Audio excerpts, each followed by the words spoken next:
Everyone, तो कैसे हैं आप लोग। स्वैग से स्वागत है आप सभी का। Most welcome to all of my lovely and प्यारी वेकेशन। आप सभी का बहुत बहुत स्वागत है। और देखिए बेटा, detailed complete full reaction mechanism complete करने के बाद अब हम लोग एक नए पार्ट में आगे बढ़ने जा रहे हैं। ये भी काफ़ी इंपॉर्टेंट है and that is aromatic hydrocarbons.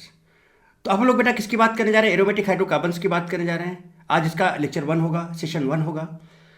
तो एकदम हम लोग 0 टू सुपर हीरो लेवल की बात करेंगे। मस्त और ज़बरदस्त, एकदम जीरो से शुरू करेंगे और एकदम सुपर हीरो लेवल तक जाएंगे, है ना। So I will deal this chapter from very basic to highly advance level. उसमें सारी चीज़ें कवर होंगी, एडवांस से एडवांस लेवल तक। ओलंपियाड, नीट, जेई सब कुछ कवर होने वाला है। और एरोमेटिक हाइड्रोकार्बन्स को जैसे कि हम लोगों ने इसके पहले जो भी चैप्टर्स कंप्लीट किए, बहुत डिटेल आपने देखा, वैसे ही ये चैप्टर भी हम लोग ये टॉपिक भी हम लोग बहुत डिटेल में डिस्कस करने जा रहे हैं। कई सारे लेक्चर्स होंगे, वो चीज़ें आपको पता चलती चली जाएंगी। आज ये इसका पहला सेशन है एरोमेटिक हाइड्रोकार्बन का। तो चलिए बेटा, सबसे पहले हम लोग बात करते हैं किसकी? एरोमेटिक हाइड्रोकार्बन में जेडीजी सेक्शन की। सबसे पहले किसकी बात करते हैं बेटा? जेडीजी सेक्शन की। और देखते हैं कि हम लोग इस सेशन में क्या क्या करने वाले हैं। तो यहाँ पर बेटा देखो, हम लोग बात करेंगे बेंजीन एंड इट्स डेरिवेटिव्स। जैसे एरोमेटिक की बात आती है तो बेंजीन का नाम हमारे जहन में सबसे पहले आता है, हमारे दिमाग में सबसे पहले आता है। तो हम बेंजीन एंड उसके डेरिवेटिव्स की बात करेंगे। देन हम बात करेंगे electrophilic addition and substitution reaction of benzene and its derivatives. Right, addition की बात भी करेंगे, सब्स्टिट्यूशन की बात भी करेंगे और दोनों में कंपैरिजन भी करेंगे। फिर देखिए हम बात करेंगे why electrophilic addition reaction of benzene is not so common. Right, सारी चीज़ें बहुत डिटेल में आने वाली है बेटा। Electrophilic aromatic substitution reaction of benzene and its derivatives, यहाँ से शुरू करेंगे हम लोग। Then mechanism of electrophilic aromatic substitution reaction of benzene. Then उसके कैरेक्टरिस्टिक्स की बात करेंगे, so characteristics of ES of benzene. Then यहीं पर हम बात करेंगे काइनेटिक आइसोटोपिक इफेक्ट की और उसके ग्राफ की बात करेंगे। ग्राफ समझ रहे हो ना बेटे, बहुत इंटरेस्टिंग होता है, बहुत मजेदार होता है। देन रेट और रिएक्टिविटी ऑफ ईएस रिएक्शन की बात करेंगे। अब चूंकि यहाँ पर आप बेंजीन एंड इट्स डेरिवेटिव्स की बात करने जा रहे हो बेटे, तो यहाँ पर क्या होगा आपको? एक्टिवेटिंग, डीएक्टिवेटिंग, है ना। कौन सा प्लस एम ग्रुप होगा, कौन सा माइनस एम ग्रुप होगा, कौन सा प्लस आई होगा, कौन सा माइनस आई होगा, कौन सा प्लस एच होगा, कौन सा माइनस एच होगा, कौन सा एक्टिवेटिंग होगा, कौन सा डीएक्टिवेटिंग होगा, वो सारी चीज़ें आपको बहुत डिटेल में पता होनी चाहिए। इसलिए हम यहाँ पर बात करेंगे VKST for plus M and minus M, plus H and minus H, plus I and minus I series की। And then questions based on rate और रिएक्टिविटी ऑफ ईएस रिएक्शन। ठीक है बेटे, तो चलिए शुरू करते हैं बिना किसी रुकावट के। Let's roll. अब आप बेटे क्या करो कि बढ़िया से पेन पेपर लेके बैठ जाओ और एकदम कूल माइंड से, शांत होके, एकदम रिलैक्स होके, बहुत बढ़िया एंजॉय करते हुए, है ना, आप नोट्स साथ साथ बनते जाओ और चीज़ों को समझते जाओ। मैं बहुत तगड़े से समझाऊंगा, एक एक चीज़ चुन चुन के, सारी चीज़ें बहुत डिटेल में मैं आपको बताने वाला हूँ। एकदम भी टेंशन ना लें। मतलब आप ये मान के चलो कि अगर आपने एरोमेटिक हाइड्रोकार्बन जो मैं आपको करा रहा हूँ लेक्चर वाइज आप करते चले जा रहे हो, तो एरोमेटिक हाइड्रोकार्बन में चाहे किसी बुक का कैसा भी प्रॉब्लम हो, किसी भी लेवल का हो, चाहे वो 0 लेवल का हो या फिर सुपर हीरो लेवल का हो, चाहे वो मेन लेवल का हो या फिर एडवांस से भी एडवांस लेवल का हो, कोई भी क्वेश्चन आपका नहीं बचने वाला है, नहीं छूटने वाला है, ये गारंटी है मेरी। ओके वेकेशन, तो आप इस बात को ध्यान रखो और एकदम बेटा फेथ करके चलो और जबरदस्त आप इंजॉय करने वाले हो। डेफिनेटली बहुत मजा आने वाला है, बहुत इंटरेस्टिंग है बेटे एरोमेटिक हाइड्रोकार्बन, है ना। एक्चुअली में पूरा केमिस्ट्री ही बहुत इंटरेस्टिंग है। आप अगर आप रेगुलर कर रहे होगे तो आपको देख रहे होगे, आप फील कर रहे होगे कि केमिस्ट्री क्या मजेदार चीज़ है, क्या मजा आता है, सब कुछ, है ना। इसमें ऐसा कुछ नहीं है कि बहुत रट्टा ऐसा कुछ है ना। कहा था हर चीज़ में आपको लॉजिकल वे में समझाता हूँ, सारी चीज़ें ट्रिक्स और टेक्निक्स बताता हूँ, वीकेएसटी बताता हूँ, सब कुछ बताता हूँ। तो उसके बेसिस पे हम लोग आगे बढ़ते हुए, इंजॉय करते हुए बेटा इसको समझेंगे बहुत बढ़िया तरीके से। ठीक है, तो हम लोग सबसे पहले बेटे बात करेंगे किसकी? Electrophilic addition and substitution reaction of benzene and its derivatives. चलिए शुरू करते हैं बेटे। तो पहला चीज से हम यहाँ पर देखें बेंजीन एंड बेंजीन डेरिवेटिव्स। तो बेंजीन बेटा सिंपल आपको पता है, इसके बारे में कुछ हमें बताने की जरूरत नहीं है। उसके डेरिवेटिव्स, डेरिवेटिव्स मतलब बेंजीन में कोई ग्रुप लगा हुआ है तो उसका क्या बन जाता है? डेरिवेटिव बन जाता है। तो आपका बेंजीन है और ये उसका क्या है? डेरिवेटिव है ना। इसके बारे में ज़्यादा कुछ बोलना, क्या बोलूँ, सब कुछ आप जानते हो बहुत, तब से अब तक हम लोग मतलब ऑर्गेनिक केमिस्ट्री के एंड पोजीशन पे आ गए हैं ना। तो ये सारी चीज़ें आप समझो। तो बेंजीन और बेंजीन में कोई ग्रुप लगा तो उसका डेरिवेटिव बन जाता है। अच्छा, होता क्या है बेटा, जब बेंजीन की आप बात करते हो, जरा समझिएगा बात को। तो बेंजीन में क्या होता है? पाई बॉन्ड होता है। बेंजीन में पूरा का पूरा इलेक्ट्रॉन क्लाउड होता है। ये देखिए इस तरह से इलेक्ट्रॉन क्लाउड घुसा हुआ होता है, पूरा पूरा इलेक्ट्रॉन डेंसिटी होता है। तो बेंजीन में चूंकि इलेक्ट्रॉन क्लाउड होता है, तो बेटा मुझे एक चीज़ बताओ, अगर हम इसमें यहाँ पर बाहर से न्यूक्लियोफाइल डालें, बाहर से अगर हम इसमें क्या डालें? न्यूक्लियोफाइल डालें, तो बेटा क्या न्यूक्लियोफाइल इस पर, है ना, आसानी से अटैक कर पाएगा क्या? क्यों? क्योंकि इसके पास भी नेगेटिव चार्ज होगा या फिर लोन पेयर होगा, यहाँ पर भी इलेक्ट्रॉन डेंसिटी है। तो जनरली न्यूक्लियोफिलिक रिएक्शंस की बात हम बेंजीन में नहीं करते, जनरली हम नहीं करते, जनरली मैं बात कर रहा हूँ, है ना। बट अगर हम यहीं पर इसी में इलेक्ट्रोफाइल डालें जिसके पास इलेक्ट्रॉनों की कमी, जो इलेक्ट्रॉनों का भूखा है, भरा जा रहा है इलेक्ट्रॉन्स के लिए, तो बेटा बताओ यहाँ इलेक्ट्रॉन डेंसिटी के पास इलेक्ट्रॉनों की कमी है, खटाक से घुस जाएगा। अब बात ये आती है कि भाई जब आप इलेक्ट्रोफाइल यहाँ पे डाल रहे हो तो इलेक्ट्रोफाइल जाके यहाँ पे ऐड होगा, एडिशन रिएक्शन देगा या सब्स्टिट्यूशन रिएक्शन देगा? अगर एडिशन देगा तो क्यों देगा? और अगर नहीं देगा तो क्यों नहीं देगा, ये सारी चीज़ें हम समझेंगे। तो ये चीज़ तो आप समझ रहे होंगे। सो देखिए, benzene and its derivatives are nucleophile. क्यों न्यूक्लियोफाइल है भाई? न्यूक्लियोफाइल्स क्या होते हैं? जिनके पास इलेक्ट्रॉन डेंसिटी होती है, इलेक्ट्रॉन रिच होते हैं। तो आपने देखा कि जो बेंजीन है, या फिर बेंजीन ले लो, या फिर बेंजीन डेरिवेटिव्स बेटा आप ले लो, यहाँ पर इलेक्ट्रॉन डेंसिटी आपको नजर आ रहा है कि नहीं नजर आ रहा है? चूंकि इलेक्ट्रॉन डेंसिटी के पास है, तो ये इस तरह एक तरह के ये क्या होते हैं? न्यूक्लियोफाइल होते हैं। एक तरह के क्या होते हैं? न्यूक्लियोफाइल होते हैं। तो बेटा न्यूक्लियोफाइल में न्यूक्लियोफाइल जनरली कैसे अटैक करेगा बेटा? यहाँ पर भी इलेक्ट्रॉन डेंसिटी, यहाँ पर भी इलेक्ट्रॉन डेंसिटी, समझ रहा है? इसलिए बोला था। So benzene and its derivatives are nucleophile, so they reacts with electrophile. इसलिए किसके साथ रिएक्ट करते हैं? इलेक्ट्रोफाइल, क्योंकि यहाँ पर क्या होता है? इलेक्ट्रॉन डेंसिटी होता है, इसलिए इलेक्ट्रोफाइल के साथ ऐड करता है, रिएक्ट करता है। अब अगर ये इलेक्ट्रोफाइल के साथ रिएक्ट कर रहा है, तो भैया इलेक्ट्रोफिलिक एडिशन होगा या सब्स्टिट्यूशन होगा? इलेक्ट्रोफिलिक एडिशन होगा या सब्स्टिट्यूशन होगा? कौन ज्यादा देगा? जो बेंजीन है या उसका डेरिवेटिव इलेक्ट्रोफिलिक एडिशन देने वाला है या इलेक्ट्रोफिलिक सब्स्टिट्यूशन देने वाला है, उसकी बात करते हैं। तो एक काम करते हैं, जैसे कि हम लोग हमेशा बात करते हैं, जब कभी भी आपको ऑर्गेनिक केमिस्ट्री में किसी भी चीज का डाउट हो तो आप वो करके देख लो, और उसके बाद उसका रिजल्ट देखो कि क्या हो रहा है। वहीं से आपको आइडिया लग जाएगा कि वो स्टेबल बन रहा है या अनस्टेबल बन रहा है। आपको आइडिया लग जाएगा कि क्या होने वाला है, क्या नहीं होने वाला है। तो अगर आपको डाउट है इलेक्ट्रोफिलिक एडिशन देगा या डाउट है कि इलेक्ट्रोफिलिक सब्स्टिट्यूशन देगा, तो दोनों करा के देखो। एक बार इलेक्ट्रोफिलिक एडिशन करा के देखते हैं और एक बार इलेक्ट्रोफिलिक सब्स्टिट्यूशन करा के देखते हैं। चलिए करके देखते हैं। तो अगर हम एडिशन की बात करें बेटा, तो एडिशन के लिए हमें क्या करना होगा? इस बॉन्ड को तोड़ना होगा, ऐसे तोड़ना होगा। तो यहाँ माइनस, यहाँ प्लस आएगा, इलेक्ट्रोफिल यहाँ अटैक कर जाएगा। देखिए कर गया। तो एडिशन का मतलब, एडिशन हमने बताया कि पाई बॉन्ड टूटता है। सब्स्टिट्यूशन में क्या होगा कि यहाँ पर देखो बेटे हाइड्रोजन है, या हाइड्रोजन को हटाया और देखिए यहाँ पर ये इलेक्ट्रोफाइल को सब्स्टिट्यूट करा दिया। देखिए इस तरह से ऐसे हुआ कि नहीं? देखो हाइड्रोजन हटा, इलेक्ट्रोफाइल यहाँ पर लग गया, तो ये सब्स्टिट्यूशन हो गया। अब अगर हम दोनों में ध्यान से देखिए, गौर फरमाएं बेटे, ये आपका है एरोमेटिक, बेंजीन एरोमेटिक, आपको पता है बहुत अच्छे से। जैसे आप यहाँ पे गए तो देखो बेटा प्लस सिंगल सिंगल, इसमें कंटिन्यूअस कॉन्जुगेशन भी खत्म हो गया। यहाँ पर इस रिंग में पेरीमीटर पर यहाँ पर अगर आप देखो तो एक हाइड्रोजन भी होगा और यहाँ पर sp3 हाइब्रिडेशन भी हो गया, नॉन प्लानर हो गया ये। मतलब this compound loses it's aromaticity, this becomes non aromatic. This loses it's aromaticity and this becomes non aromatic. तो बेटा ये जो कंपाउंड बन गया, क्या बन गया? This is non aromatic. तो बेटा बताओ, एरोमेटिक था, स्टेबल था, एरोमेटिक से क्या बन जा रहा है? नॉन एरोमेटिक बन जा रहा है। It loses it's aromaticity, so that's it's unstable. तो बेटा आप स्टेबल से तो अनस्टेबल नहीं जाओगे ना, स्टेबल से तो अनस्टेबल नहीं जाओगे ना। So electrophilic addition reaction is not so common. बात समझ रहे हो ना? रीजन समझ में आ रहा है। बट अगर आप यहाँ पे सब्स्टिट्यूशन कराए तो यहाँ से H निकला, यहाँ पे E आया। फाइनली मैं फाइनल बात कर रहा हूँ एकदम, इसकी मैकेनिज्म वगैरह सब डिटेल में देखेंगे, बात समझ रहा। यहाँ से H निकला, यहाँ पे आया। बेटा अभी भी ये एरोमेटिक है, ये अभी भी एरोमेटिक। अरे भाई साहब, इसने अपनी एरोमेटिसिटी लूज नहीं की है, जबकि यहाँ पर एरोमेटिसिटी लूज हो गया है। इसका मतलब अगर आप इलेक्ट्रोफिलिक एडिशन रिएक्शन की बात करोगे तो एरोमेटिसिटी लूज हो जाएगा, और अगर आप इलेक्ट्रोफिलिक सब्स्टिट्यूशन की बात करोगे तो एरोमेटिसिटी रिटेन रहेगा, लूज नहीं होगा। तो बेटा अगर हम दोनों में कंपेयर करें तो ये आपका स्टेबल बना और ये अनस्टेबल बना, तो कौन सा प्रीफर होगा? इलेक्ट्रोफिलिक एडिशन या substitution? So addition will favour substitution will favour, है ना, एडिशन फेवर नहीं होगा। रीजन आपके सामने है, और भी डिटेल में बात करेंगे इस बारे में। इतनी बात यहाँ तक समझ में आती है बेटे कि why electrophilic substitution reactions are so common, why not electrophilic addition reaction? Reason आपके सामने है। अच्छा, और भी बात करेंगे बेटे। तो देखो यहाँ पर हुआ क्या, benzene and its derivatives are nucleophile, अभी बताया मैंने आपको। Therefore it gives electrophilic substitution. भैया न्यूक्लियोफाइल है तो अभी से बताइए, इसमें इलेक्ट्रोफाइल खटाक से घुस जाएगा। इसमें इलेक्ट्रॉन डेंसिटी थी बेंजीन में या बेंजीन डेरिवेटिव्स में, तो इलेक्ट्रोफाइल खटाक से घुस जाएगा, आराम से देगा। अब घुस जाएगा तो कौन सा देगा? एडिशन या सब्स्टिट्यूशन? तो आपको अभी दिखाया मैंने, क्या देता है? सब्स्टिट्यूशन देता है। Therefore it gives electrophilic substitution, right, not electrophilic addition. Electrophilic addition नहीं देता है। क्यों? Because on addition aromaticity permanently loses, unstable हो जाए। जैसे आपने एडिशन अभी कराया था तो एरोमेटिसिटी क्या होगी? परमानेंटली लूज हो गई थी।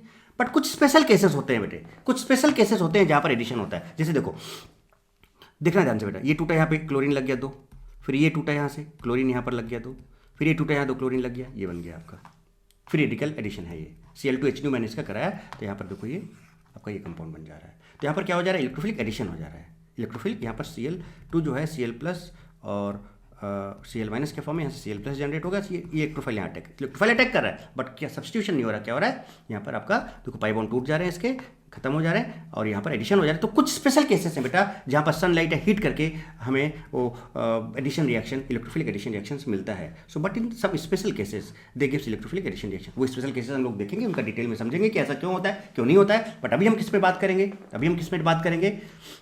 इलेक्ट्रोफिलिक सब्स्टिट्यूशन की। तो यहाँ पर देखो, why electrophilic addition reaction of benzene and its derivative is not so common. Common क्यों नहीं है? रीजन आई थिंक मैं समझा चुका हूँ, फिर भी आप देखें, देखिए जरा सा क्या हुआ। ये बेंजीन था, ये इलेक्ट्रोफाइल न्यूक्लियोफाइल, तो भाई ये क्या न्यूक्लियोफाइल बेटा, यहाँ पर देखो इलेक्ट्रॉन डेंसिटी है एकदम, क्या न्यूक्लियोफाइल जाएगा, नहीं जाएगा। क्या अटैक करेगा, इलेक्ट्रोफाइल अटैक करेगा, क्योंकि यहाँ पर ये खुद न्यूक्लियोफाइल है, यहाँ पर इलेक्ट्रॉन डेंसिटी है, तो इलेक्ट्रोफाइल इलेक्ट्रॉन की कमी है, यहाँ पर इलेक्ट्रॉन थोक के भाव में है, ये अटैक कर देगा। तो अगर हम इलेक्ट्रोफिलिक एडिशन की बात करें तो बेटा देखो हमने इसको ऐसे तोड़ा, यहाँ माइनस यहाँ प्लस, यहाँ पर अटैक कर गया, ये कर गया, तो क्या हो गया यहाँ पर, इट लूजेज इट्स एरोमेटिसिटी। तो ये एरोमेटिक था, बात समझना, ये एरोमेटिक था, यहाँ पर कार्पेटाइन आ गया। जैसे कार्पेटाइन बना यहाँ पर बेटा न्यूक्लियोफाइल अटैक कर जाएगा, देखो प्लस आया तो माइनस यहाँ पे अटैक कर, तो ई एन यू दोनों आ गए। तो पहले इलेक्ट्रोफाइल ने अटैक किया, चूंकि इलेक्ट्रोफाइल ने अटैक किया इसलिए इसको इलेक्ट्रोफिलिक बोल रहे हैं, ये सब आप जान रहे हो बहुत डिटेल से। और चूंकि ऐड हो रहा है तो एडिशन हो गया यहाँ पर, ये आ गया। बट बेटा ये कंपाउंड कैसा बन जा रहा है, नॉन एरोमेटिक। फाइनल हमने कंप्लीट मैकेनिज्म आपको दिखाया, इसके पहले जस्ट समझाया था, अब देखो यहाँ से यहाँ तक मैकेनिज्म पे पहुंचे। जैसे प्लस चार्ज आया उसके बाद फिर न्यूक्लियोफाइल यहाँ पे अटैक किया, ये कंपाउंड। बेटा बताओ यहाँ भी sp3, यहाँ भी sp3, कंप्लीट कॉन्जुगेशन भी नहीं, देखो सिंगल सिंगल सिंगल है, मतलब this is non aromatic compound and this is aromatic compound. तो बेटा ये क्या हो जाएगा, आपका अनस्टेबल हो जाएगा। चूंकि अनस्टेबल हो जाएगा बेटे, चूंकि अनस्टेबल हो जाएगा इसलिए ये इस रिएक्शन को फेवर नहीं करेगा, इसलिए ये न्यूक्लियोफिलिक, समझ रहे हो ना बेटा। इसलिए जो electrophilic addition reaction of benzene है ये उतना कॉमन नहीं है, बट फिर भी होती हैं, बट वो हम बात करेंगे। But electrophilic addition reaction of benzene is not so common, that's this is the reason, this is the reason.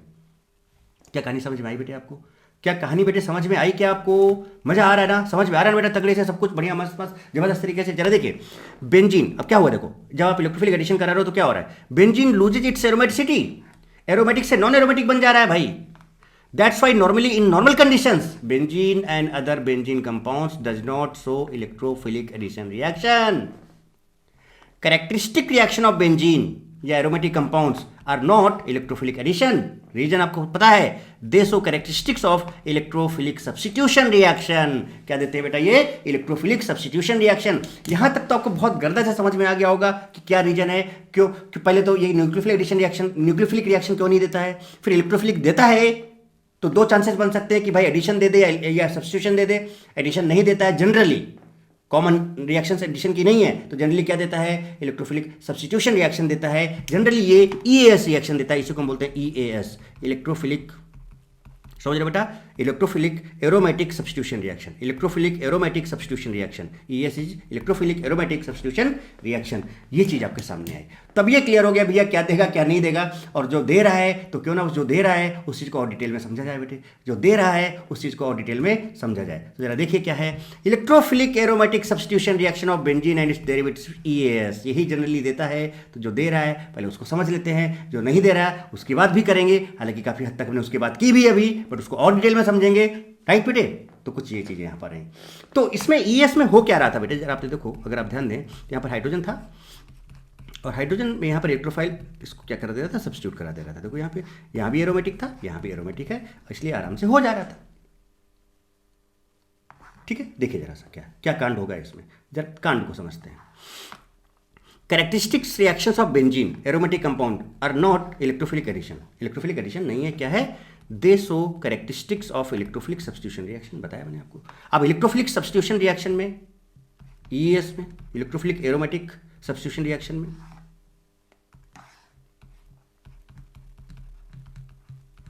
ES बेटा समझ में आ रहा है ना, बढ़िया तगड़े से कमेंट करके बताना एकदम मस्त तरह से। Reaction is initiate bye electrophile, क्यों भैया इलेक्ट्रोफाइल, क्योंकि यहाँ इलेक्ट्रॉन डेंसिटी है, ये खुद एक न्यूक्लियोफाइल है, तो ऑब्वियस सी बात इलेक्ट्रोफाइल ही यहाँ पर जाके अटैक मारेगा, वो इसको इनिशिएट कराएगा।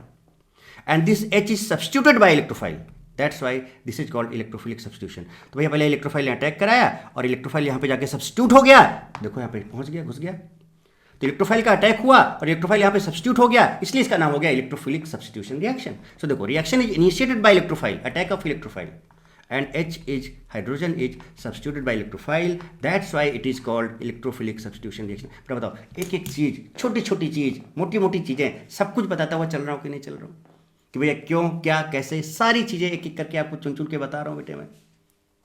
तो बढ़िया तरीके से, गर्दा तरीके से बेटा सारी चीजें समझ में आ रही कि नहीं आ रही आपको, कि किस तरह से कैसे कैसे क्या क्या हो सकता है।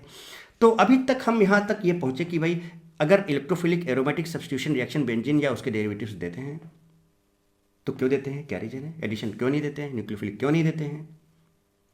अब टाइम ये आया कि हम इलेक्ट्रोफिलिक एरोमेटिक सब्स्टिट्यूशन रिएक्शन को बहुत डिटेल में समझें, उसके ग्राफ क्या होंगे, काइनेटिक आइसोटोपिक इफेक्ट क्या होगा, उसके रिएक्टिविटी क्या होगा, उसके कैरेक्टरिस्टिक्स क्या होगा, उसका कंप्लीट डिटेल्ड मैकेनिज्म क्या होगा, उस पर बेस्ड क्वेश्चंस क्या क्या होंगे,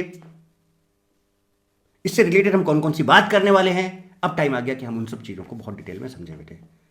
are you getting my point? तो इसका मतलब अब हम जो बात करने जा रहे हैं बेटे, इसके जस्ट बाद अब हम लोग जो बात करने जा रहे हैं, and that is mechanism of, देखो अब डिटेल मैकेनिज्म चाहिए हमको, mechanism of electrophilic aromatic substitution reaction ES of benzene. तो भैया अब इसका मैकेनिज्म समझते हैं कि भैया कैसे होता है। अभी तो जस्ट हमने क्या देखा कि यहां पर था हाइड्रोजन, यहां पर हाइड्रोजन था, किसने अटैक किया बेटा? इलेक्ट्रोफाइल ने अटैक किया, तो इलेक्ट्रोफिलिक हुआ, और यहां पर जाकर हाइड्रोजन की जगह सब्स्टिट्यूट हो गया, तो ये इलेक्ट्रोफिलिक सब्स्टिट्यूशन रिएक्शन हो गया। अब ये कैसे बनता है, इसमें क्या इंटरमीडिएट्स आते हैं, क्या क्या स्टेप्स होते हैं, इसी में काइनेटिक आइसोट्रोपिक इफेक्ट क्या होगा, वो सारी चीजें एक एक करके चुन चुन के उसका ग्राफ क्या होगा, इसका डिटेल मैकेनिज्म क्या होगा, इसकी रिएक्टिविटी क्या होगी, इसकी कैरेक्टरिस्टिक्स क्या होगी, इसके क्वेश्चंस क्या होंगे, वो सब कुछ हम लोग बहुत डिटेल में डिस्कस करेंगे बेटे। ओके, अब देखते हैं इसका मैकेनिज्म। ये देखिए आपके सामने रहा बेटे। पहला स्टेप, चूंकि आपको पता है बेटा कि इलेक्ट्रोफाइल अटैक करेगा, बिल्कुल करेगा। अब अटैक करेगा बेटा, तो देखो ऐसा नहीं कि यहाँ से H निकला और सीधे सीधे E लग गया। अब इसका डिटेल मैकेनिज्म को समझिए पूरा प्रॉपर तरीके से बेटे, ठीक है। और बहुत सारी चीज़ें यहाँ पे सामने आएंगी, देखिएगा जरा ध्यान से। क्या होगा बेटा कि ये बॉन्ड ऐसे टूटा, यहाँ पर भी अभी देखो एरोमेटिक है ना बेटे, एरोमेटिक है, ये बॉन्ड टूटेगा। जब ये बॉन्ड ऐसे टूटेगा तो यहाँ पर माइनस, यहाँ पे प्लस आएगा, इलेक्ट्रोफाइल खटाक से यहाँ पे मस्त तरीके से जुड़ जाएगा। देखिए यहाँ पर H था, आप चाहो तो एक H शो कर लो ऐसे, यहाँ पे H था बेटे, था ना H। अब जैसे ये बॉन्ड टूटा ऐसे, तो यहाँ माइनस आया, यहाँ प्लस आया, इलेक्ट्रोफाइल खटाक से यहाँ जुड़ गया, यहाँ प्लस बच गया। देखिए चूंकि यहाँ पे बॉन्ड टूट रहा है, राइट, और दूसरा ये एरोमेटिक से, समझिएगा स्टेबल है ना बेटे।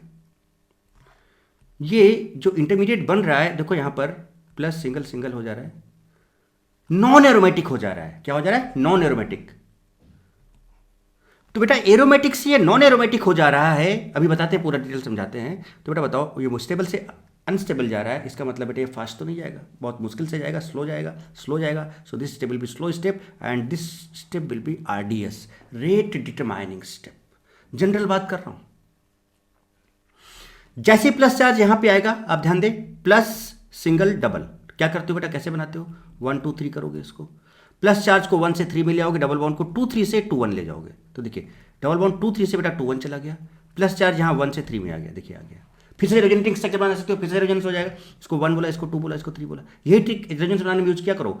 तो 1 2 3 किया, प्लस चार्ज 1 से 3 में आ जाएगा, देखिए आ गया। डबल बॉन्ड 2 3 से 2 1 में आ जाएगा, देखिए आ गया। ये हर एक केस में, चाहे आप इसकी बात करो, इसकी बात करो, या इसकी बात करो, या इसकी बात करो, देखो तीनों पार्ट, जो तीनों के तीनों एजेंटिक स्ट्रक्चर्स हैं, ऑल आर नॉन एरोमेटिक। तो बेटा एरोमेटिक से नॉन एरोमेटिक हो जा रहा है, स्टेबल से अनस्टेबल हो रहा है बेटा, तो प्रोसेस बहुत स्लो होगा।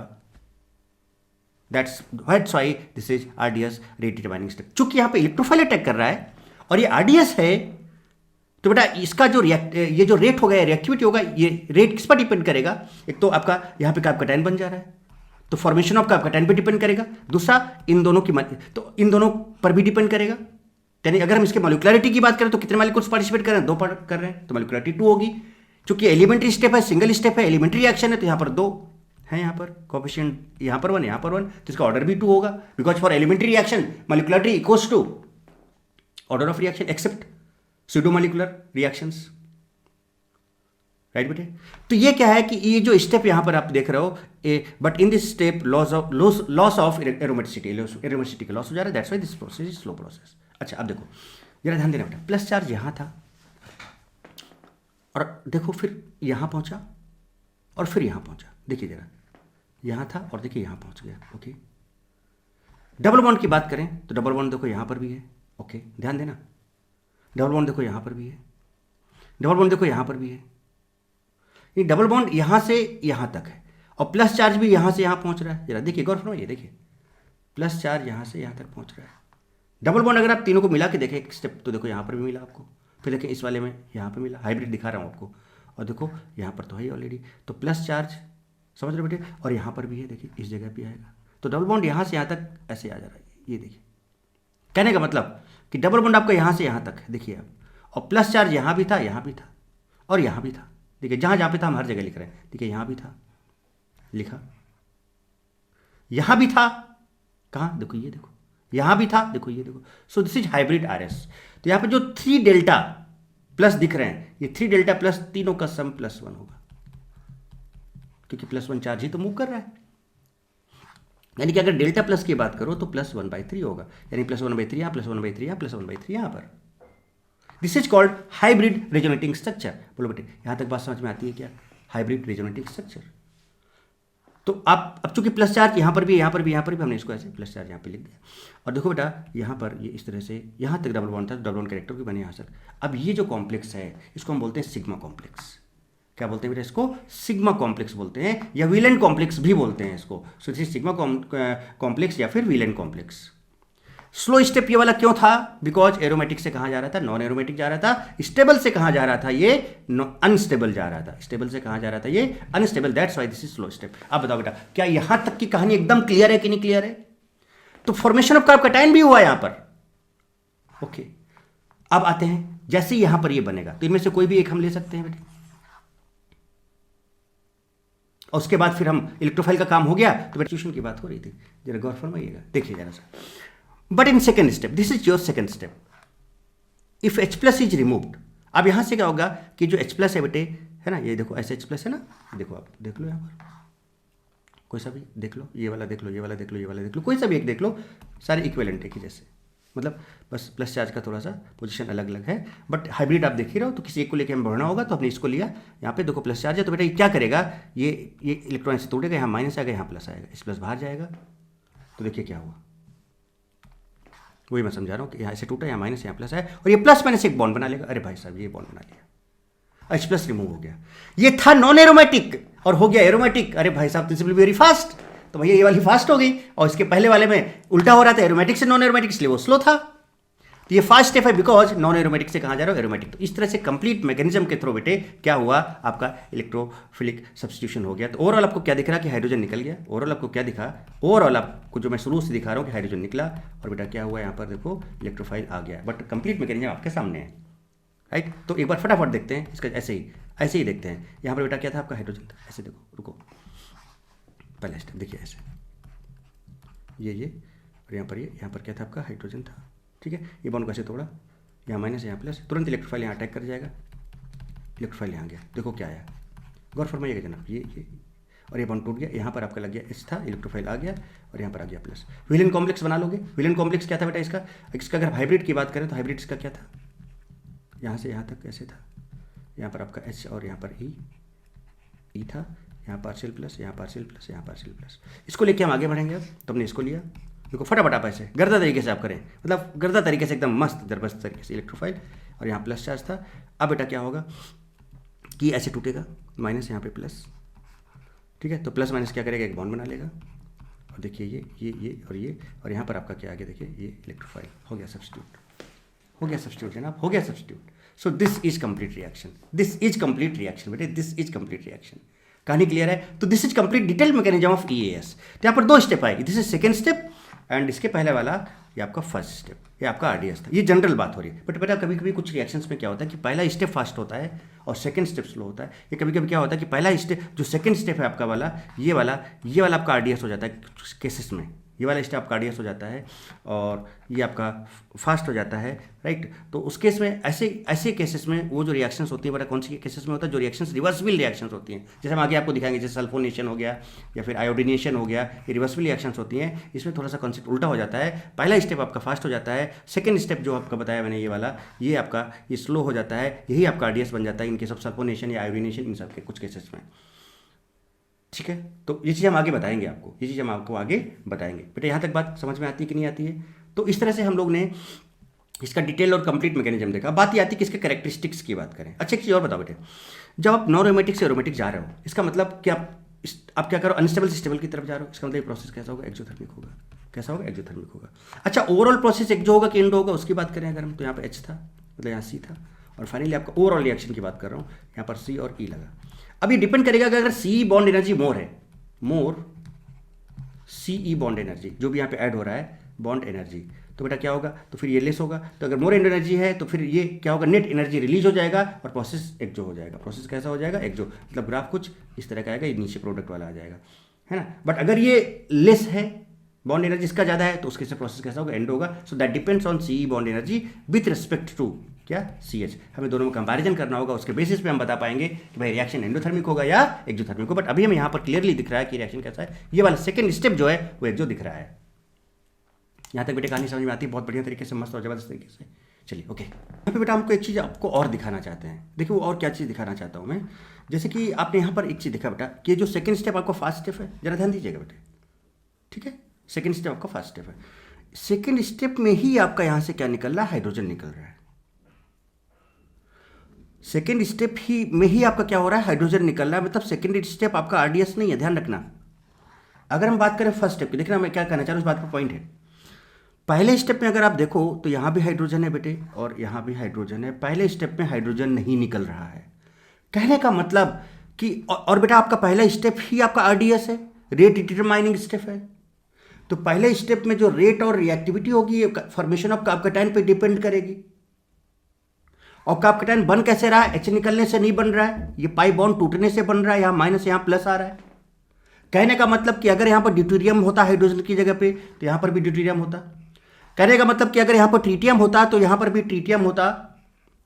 और जो रेट और रिएक्टिविटी है वो इसी स्टेप पर डिपेंड कर रहा है, जबकि इस स्टेप पे आपका CH या CD या CT बॉन्ड जो भी होता, अगर CH हाइड्रोजन होता तो CH बॉन्ड होता, ड्यूटेरियम होता तो CD बॉन्ड होता, ट्रीटियम होता तो CT बॉन्ड होता, ठीक है। तो क्या बेटा मैं आपसे क्वेश्चन ये पूछना चाहता हूं कि अगर ये RDS स्टेप है तो क्या यहां पर CH बॉन्ड टूटा, क्या यहां पर CD बॉन्ड टूटा, क्या यहां पर CT बॉन्ड टूटा, नहीं टूटा ना। इसका मतलब कि यहां पर इसका रेट या रिएक्टिविटी इस पर्टिकुलर रिएक्शन मैकेनिज्म के लिए, जब इसका स्टेप 1 RDS है, स्लो स्टेप है बेटा, इनके बॉन्ड एनर्जी पर डिपेंड नहीं करेगा CT CD या फिर CH। यानी कि अगर आप यहाँ पर डिफरेंट आइसोटोप्स भी लगा दोगे तब भी उनकी बॉन्ड एनर्जी पर ये डिपेंड नहीं करेगा इसका रेट या इसकी रिएक्टिविटी, क्योंकि यहाँ पर इससे कोई लेना देना ही नहीं है, ये बॉन्ड टूट ही नहीं रहा है। और चूंकि यही स्टेप आपका क्या है, रेट डिटरमाइनिंग स्टेप है। इसका मतलब यहाँ पे अगर आप आइसोटोप्स लगा दो तो इसकी काइनेटिक पर कोई फर्क पड़ने वाला है क्या, इस रिएक्शन की काइनेटिक्स पर कोई फर्क पड़ने वाला है क्या? इसकी काइनेटिक्स तो इसके फॉर्मेशन ऑफ कार्बोकैटायन पे डिपेंड कर रहा है, इन दोनों पे डिपेंड कर रहा है, इस बॉन्ड के ब्रेकिंग पे डिपेंड नहीं कर रहा है, क्योंकि ये बॉन्ड तो ब्रेक हो ही नहीं रहा है। तो इसका मतलब कह सकते हो कि इसकी काइनेटिक पर आइसोटोप की वजह से कोई फर्क नहीं पड़ेगा। इसका मतलब यहाँ पर कोई भी काइनेटिक आइसोटोपिक इफेक्ट नहीं होगा। इसी को बोलते हैं काइनेटिक आइसोटोपिक इफेक्ट नहीं होगा। यानी कि अगर आप आइसोटोप्स लगा दो यहाँ पर तो आइसोटोप्स की वजह से इसके रेट या रिएक्टिविटी पर कोई फर्क नहीं पड़ेगा। कब? व्हेन दिस स्टेप इज, ये जो स्टेप यहाँ से यहाँ तक है, when this step is RDS, this step is slow step. हाँ, अगर ये स्टेप कैसा होता, फास्ट होता,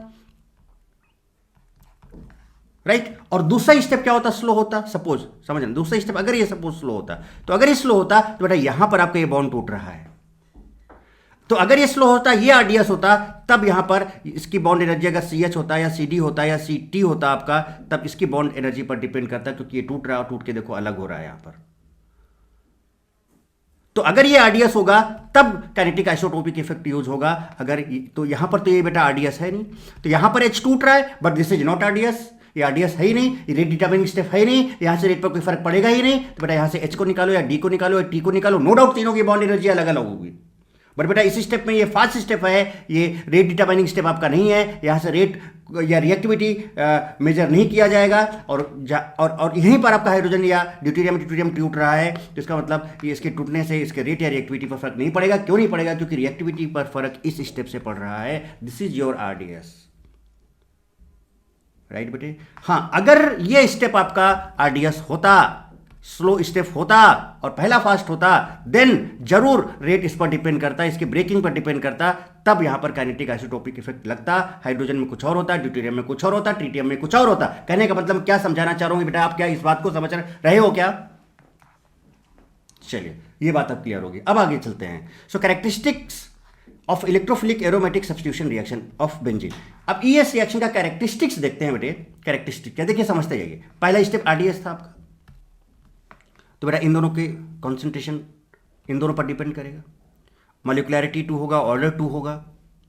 बात समझ रहे हो बेटा? Reactivity rate of formation of carbocation पर डिपेंड करेगा, यानी स्टेबिलिटी ऑफ कार्बोकैटायन पर डिपेंड करेगा, और कार्बोकैटायन की स्टेबिलिटी के जो फैक्टर्स हैं वो सारे के सारे यूज होंगे। So rate is K into aromatic compound into E+ हो गया। ऑर्डर 2, मॉलिक्युलरिटी 2।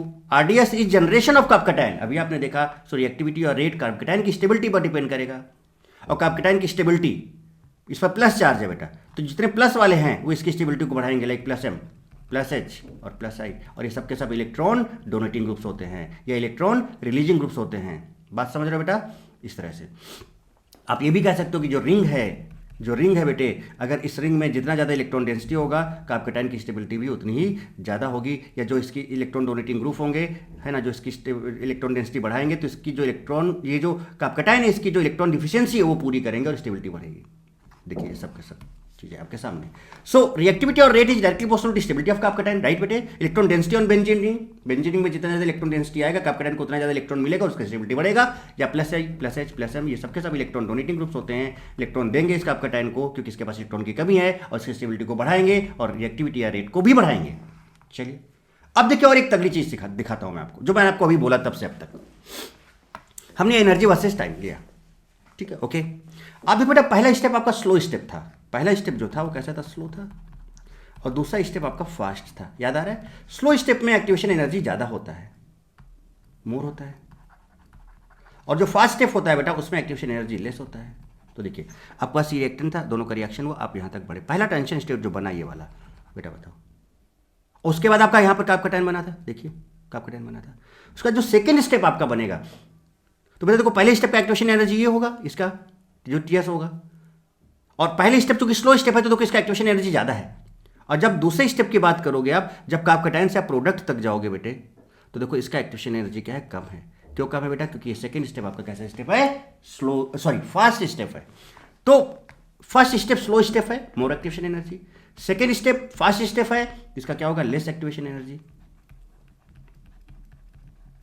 लेस एक्टिवेशन एनर्जी है तो बेटा आप समझ रहे हो कि जो सेकेंड स्टेप होगा आपका, देखो ये रिएक्टेंट था, रिएक्टेंट से आप पहले ट्रांजिशन स्टेट गए, इसका एक्टिवेशन एनर्जी ज़्यादा था, उसका रिएक्शन इंटीमेट कार्बोकेटाइन बना, उसके बाद फिर से ट्रांजिशन स्टेट बना और यहाँ तक गए। तो सेकेंड स्टेप तो यही बना ना बेटा, कार्बोकेटाइन से प्रोडक्ट, देखो कार्बोकेटाइन से प्रोडक्ट, हर चीज़ को देखें, देखिए सेकेंड स्टेप कार्बोकेटाइन से प्रोडक्ट, ये आपका सेकंड स्टेप है, कार्बोकेटाइन से प्रोडक्ट। देखो फास्ट है तो इसकी एक्टिवेशन एनर्जी क्या होगी, कम होगी, लेस होगी बेटे। पहला स्टेप भी आपको दिखा देते हैं, देखो बेटा यहाँ से आप यहाँ तक गए, कार्बोकेटाइन बन रहा है कि नहीं बन रहा है, तो कार्बोकेटाइन बना यहाँ पर।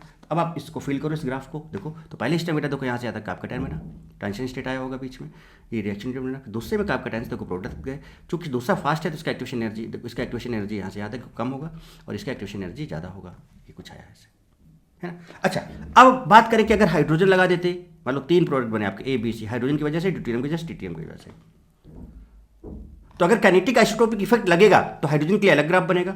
अच्छा हाइड्रोजन आइसोटोप्स इन्वॉल्व किस में हो रहा है, ये भी देख लें आप, सेकंड स्टेप में इन्वॉल्व हो रहा है, यहाँ पर हाइड्रोजन है, ड्यूटेरियम हो सकता है या फिर ट्रिटियम हो सकता है। और आपको पता है बेटा सी बॉन्ड का स्ट्रेंथ ज़्यादा होता है, उसके बाद सी होता है, और सबसे कम स्ट्रेंथ सी बॉन्ड का होता है, अगर हम तीनों, तो इसको तोड़ने में ज़्यादा एनर्जी लगेगा। तो अगर यहाँ पर ट्रिटियम लगा होगा तो बेटा इसको तोड़ने में ज़्यादा एनर्जी लगेगा, मतलब कि क्या होगा कि इसका एक्टिवेशन एनर्जी ज़्यादा होगा, इसका एक्टिवेशन एनर्जी कम होगा, इसका एक्टिवेशन एनर्जी और भी कम होगा, क्योंकि इसको तोड़ने में आसानी होगी, इसको तोड़ने में ज़्यादा दिक्कत होगी, इसमें ज़्यादा एनर्जी होगा, इसका एक्टिवेशन एनर्जी ज़्यादा होगा, ज़्यादा एक्टिवेट करना होगा, ज़्यादा ब्रेकिंग के लिए इसको। तो जरा समझना कि अगर काइनेटिक आइसोटोपिक इफेक्ट है, इफ काइनेटिक आइसोटोपिक इफेक्ट, देखो तो सबसे ज़्यादा एनर्जी किसका, चेक करो, देखो सबसे ज़्यादा एनर्जी किसका, देख लो, चेक कर लो, देखो ट्रिटियम का, क्योंकि इसके बॉन्ड को तोड़ने में सबसे ज़्यादा एनर्जी लगेगा, तो इसलिए इसका ट्रांजिशन स्टेट जो बनेगा इसका एनर्जी सबसे ज़्यादा होगा। अच्छा देखो सबसे कम किसका, जरा देखना, ये देखो ये एनर्जी यहाँ से आता है, ये एनर्जी, और सबसे ज़्यादा वाला कौन सा, देखो ये वाला था, इसकी एनर्जी ये है, समझ रहे हो बेटे, देखो ट्रिटियम का सबसे ज़्यादा, और देखो ये वाला जो ए है ये हाइड्रोजन का होगा। बट ये कब लगेगा कब नहीं लगेगा ये भी देखना है। तो इफ काइनेटिक आइसोटोपिक इफेक्ट होगा तो इस तरह से 3 ग्राफ बनेंगे, तीनों के अलग अलग, एक ए होगा एक बी होगा। एक क्वेश्चन ऐसे पूछा जा सकता है कि अगर काइनेटिक आइसोटोपिक इफेक्ट यूज हो रहा है ना, एक ए है दूसरा बी एक सी तीसरा सी है, तो इसमें ए क्या होगा, ए बी सी क्या होगा, ऐसे कॉम्बिनेशन दे सकता है, एच डी टी या टी डी एच, है ना, या एच टी डी, है ना, कौन सा करेक्ट होगा। तो बता सकते हो ए में हाइड्रोजन होगा, बी ड्यूटेरियम होगा, सी ट्रिटियम। कब जब काइनेटिक आइसोटोपिक इफेक्ट लगेगा, अभी हम बताएंगे काइनेटिक आइसोटोपिक इफेक्ट कब लगाओगे कब नहीं लगाओगे। तो देखो जरा, here removal of hydrogen deuterium tritium is in second step में था, राइट। तो जैसे कि आपने पहले बेंजीन लिया, दूसरे में आपने क्या किया बेटा, वहाँ पर ड्यूटेरियम के ले लिया, जितने हाइड्रोजन थे वहाँ पर ड्यूटेरियम ले लिया, तीसरे में आपने ट्रिटियम ले लिया, एक ए हो गया एक बी हो गया एक सी हो गया, यहाँ पर ये देखो ये वाला है। और बॉन्ड एनर्जी सी टी का सबसे ज़्यादा होता है, सबसे ज़्यादा एनर्जी इसको रिक्वायर्ड होगी, उससे सबसे कम आपका सी एच का होता है। इतना समझे। अब ये कब लगेगा कब नहीं लगेगा वो बात समझते हैं। बेटा एक चीज़ बताओ, अगर अभी हम जिस रिएक्शन की बात कर रहे थे तो पहले स्टेप आपका स्लो स्टेप था, उसमें आपने ओवरऑल क्या देखा कि यहाँ पर हाइड्रोजन था और फाइनली यहाँ पर कार्बोकैटायन बन गया था और हाइड्रोजन और इलेक्ट्रोफाइल लग गया था। या अगर यहाँ ड्यूटेरियम होता या ट्रीटियम होता तो ऐसे ही लगा होता, इसमें कोई फर्क नहीं पड़ता क्योंकि ये आपका आरडीएस था। कोई फर्क नहीं, बॉन्ड एनर्जी कम ज़्यादा होने से कोई फर्क ही नहीं पड़ रहा क्योंकि ये निकल ही नहीं रहा है। सेकंड स्टेप आपका आरडीएस है नहीं, तो इसका मतलब कि अगर पहला स्टेप आपका स्लो स्टेप है, आरडीएस है, फॉर्मेशन ऑफ कार्बोकैटायन आरडीएस है, तो बेटा उस केस में फिर ये तीनों ग्राफ मर्ज हो जाएंगे, ये तीनों के तीनों मर्ज हो जाएंगे और तीनों के लिए एक ही ग्राफ होगा लाइक दिस, ये वाला सिर्फ, चाहे यहाँ पर हाइड्रोजन हो, चाहे ड्यूटेरियम हो, चाहे ट्रिटियम हो, सबके लिए एक ही ग्राफ होगा। यहाँ पर no kinetic isotopic effect, no kinetic isotopic effect, यहाँ पर काइनेटिक आइसोटोपिक इफेक्ट नहीं लगेगा। और अगर लगा तो फिर सबसे ज़्यादा एनर्जी आपका सीटी वाले का होगा, उसके ज़्यादा रिकॉर्ड होगा, वो बात करते हैं। बात समझ रहे हो? समझने की कोशिश करो। देखो क्या है, but RDS is first step, RDS आपका पहला स्टेप है। And in first step attack of electrophile not removal of HDT. पहले स्टेप में जो आपका आरडीएस है बेटा, वहां पर ना तो हाइड्रोजन को रिमूव किया जा रहा है, ना ड्यूटेरियम को, ना ट्रिटियम को, केवल क्या है, अटैक ऑफ इलेक्ट्रोफाइल हो जा रहा है। So rate is not affected by HDT, उसके इस पर रेट अफेक्ट नहीं होगा, है ना। सो यहां पर जो रिएक्टिविटी होगा, चाहे बेंजीन ले लो, चाहे ड्यूटेरियम के साथ ले लो, चाहे ट्रिटियम के साथ ले लो, बेटा तीनों केस में, है ना, रेट इक्वल होगा। चाहे बेंजीन ले लो, चाहे आप ड्यूटेरियम वाला केस ले लो, चाहे ट्रिटियम का केस ले लो, तीनों केस में रिएक्टिविटी सेम होगा। क्यों? क्योंकि इनका रिमूवल हो ही नहीं रहा पहले स्टेप में जो आपका आरडीएस है। समझ रहे बेटे? और ऐसी प्रोसेस आपकी कैसे होती है? इरिवर्सिबल प्रोसेस होती है।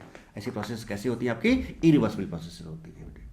चलिए यहाँ तक बात समझिए, काफ़ी हद तक बात समझे होगे, और भी क्लियरिटी अभी आ जाएगी आपको। एक चीज़ मैं आपको और दिखा देता हूँ पहले, और भी क्लियरिटी आ जाएगी। देखो क्या है, kinetic isotopic effect and graph, उसको समझने के लिए पहले सबसे पहले एक चीज़ है, देखो बेटे, अब हम जब ईएस रिएक्शन की बात करेंगे तो हम लोग कई सारी चीज़ें कवर करेंगे। देखो क्या क्या, जैसे कि एक ईएस रिएक्शन है, नेचर ऑफ रिएक्शन है, और काइनेटिक आइसोटोपिक इफेक्ट कहाँ पर लगेगा, कहाँ पर नहीं लगेगा, वो हमको समझाते हैं। अगर आप नाइट्रेशन ऑफ बेंजीन कराओगे तो वो इरिवर्सिबल प्रोसेस होता है, ध्यान रखना। और बेटा उसमें करना, और चूंकि इरिवर्सिबल है, इरिवर्सिबल का मतलब ही है कि फर्स्ट स्टेप आपका, जो पहला स्टेप है, वो आपका आरडीएस होगा, not removal of HDT, formation of carbocation. और सेकंड स्टेप इरिवर्सिबल में आपका क्या होता है? रिमूवल ऑफ एचडीटी होता है। चूंकि सेकंड स्टेप में निकल रहा है तो बेटा ये आपका आरडीएस है नहीं, इसलिए यहाँ पर कोई भी काइनेटिक आइसोटोपिक इफेक्ट नहीं लगेगा। रिवर्सिबल में उल्टा हो जाता है, जो फर्स्ट स्टेप है वो आपका फास्ट हो जाता है और जो सेकंड स्टेप है वो आपका स्लो हो जाता है। तो सेकंड स्टेप आपका आरडीएस हो जाता है, उसी सेकंड स्टेप में ही एच डी और टी निकलता है, तो इस तब यहाँ पर काइनेटिक आइसोटोपिक इफेक्ट लगता है। तो ये थोड़ा सा ध्यान रखना है आपको। नाइट्रेशन आपका इरिवर्सिबल प्रोसेस होगा, no kinetic isotopic effect. Nitrosation भी आपका इरिवर्सिबल होगा, नो काइनेटिक आइसोटोपिक इफेक्ट। क्लोरोमिथाइलेशन, ये सब एक एक करके डिस्कस करेंगे। अभी एक जस्ट समराइज कराओ सो दैट कि आप आगे चीजों को और अच्छे समझते जाओ।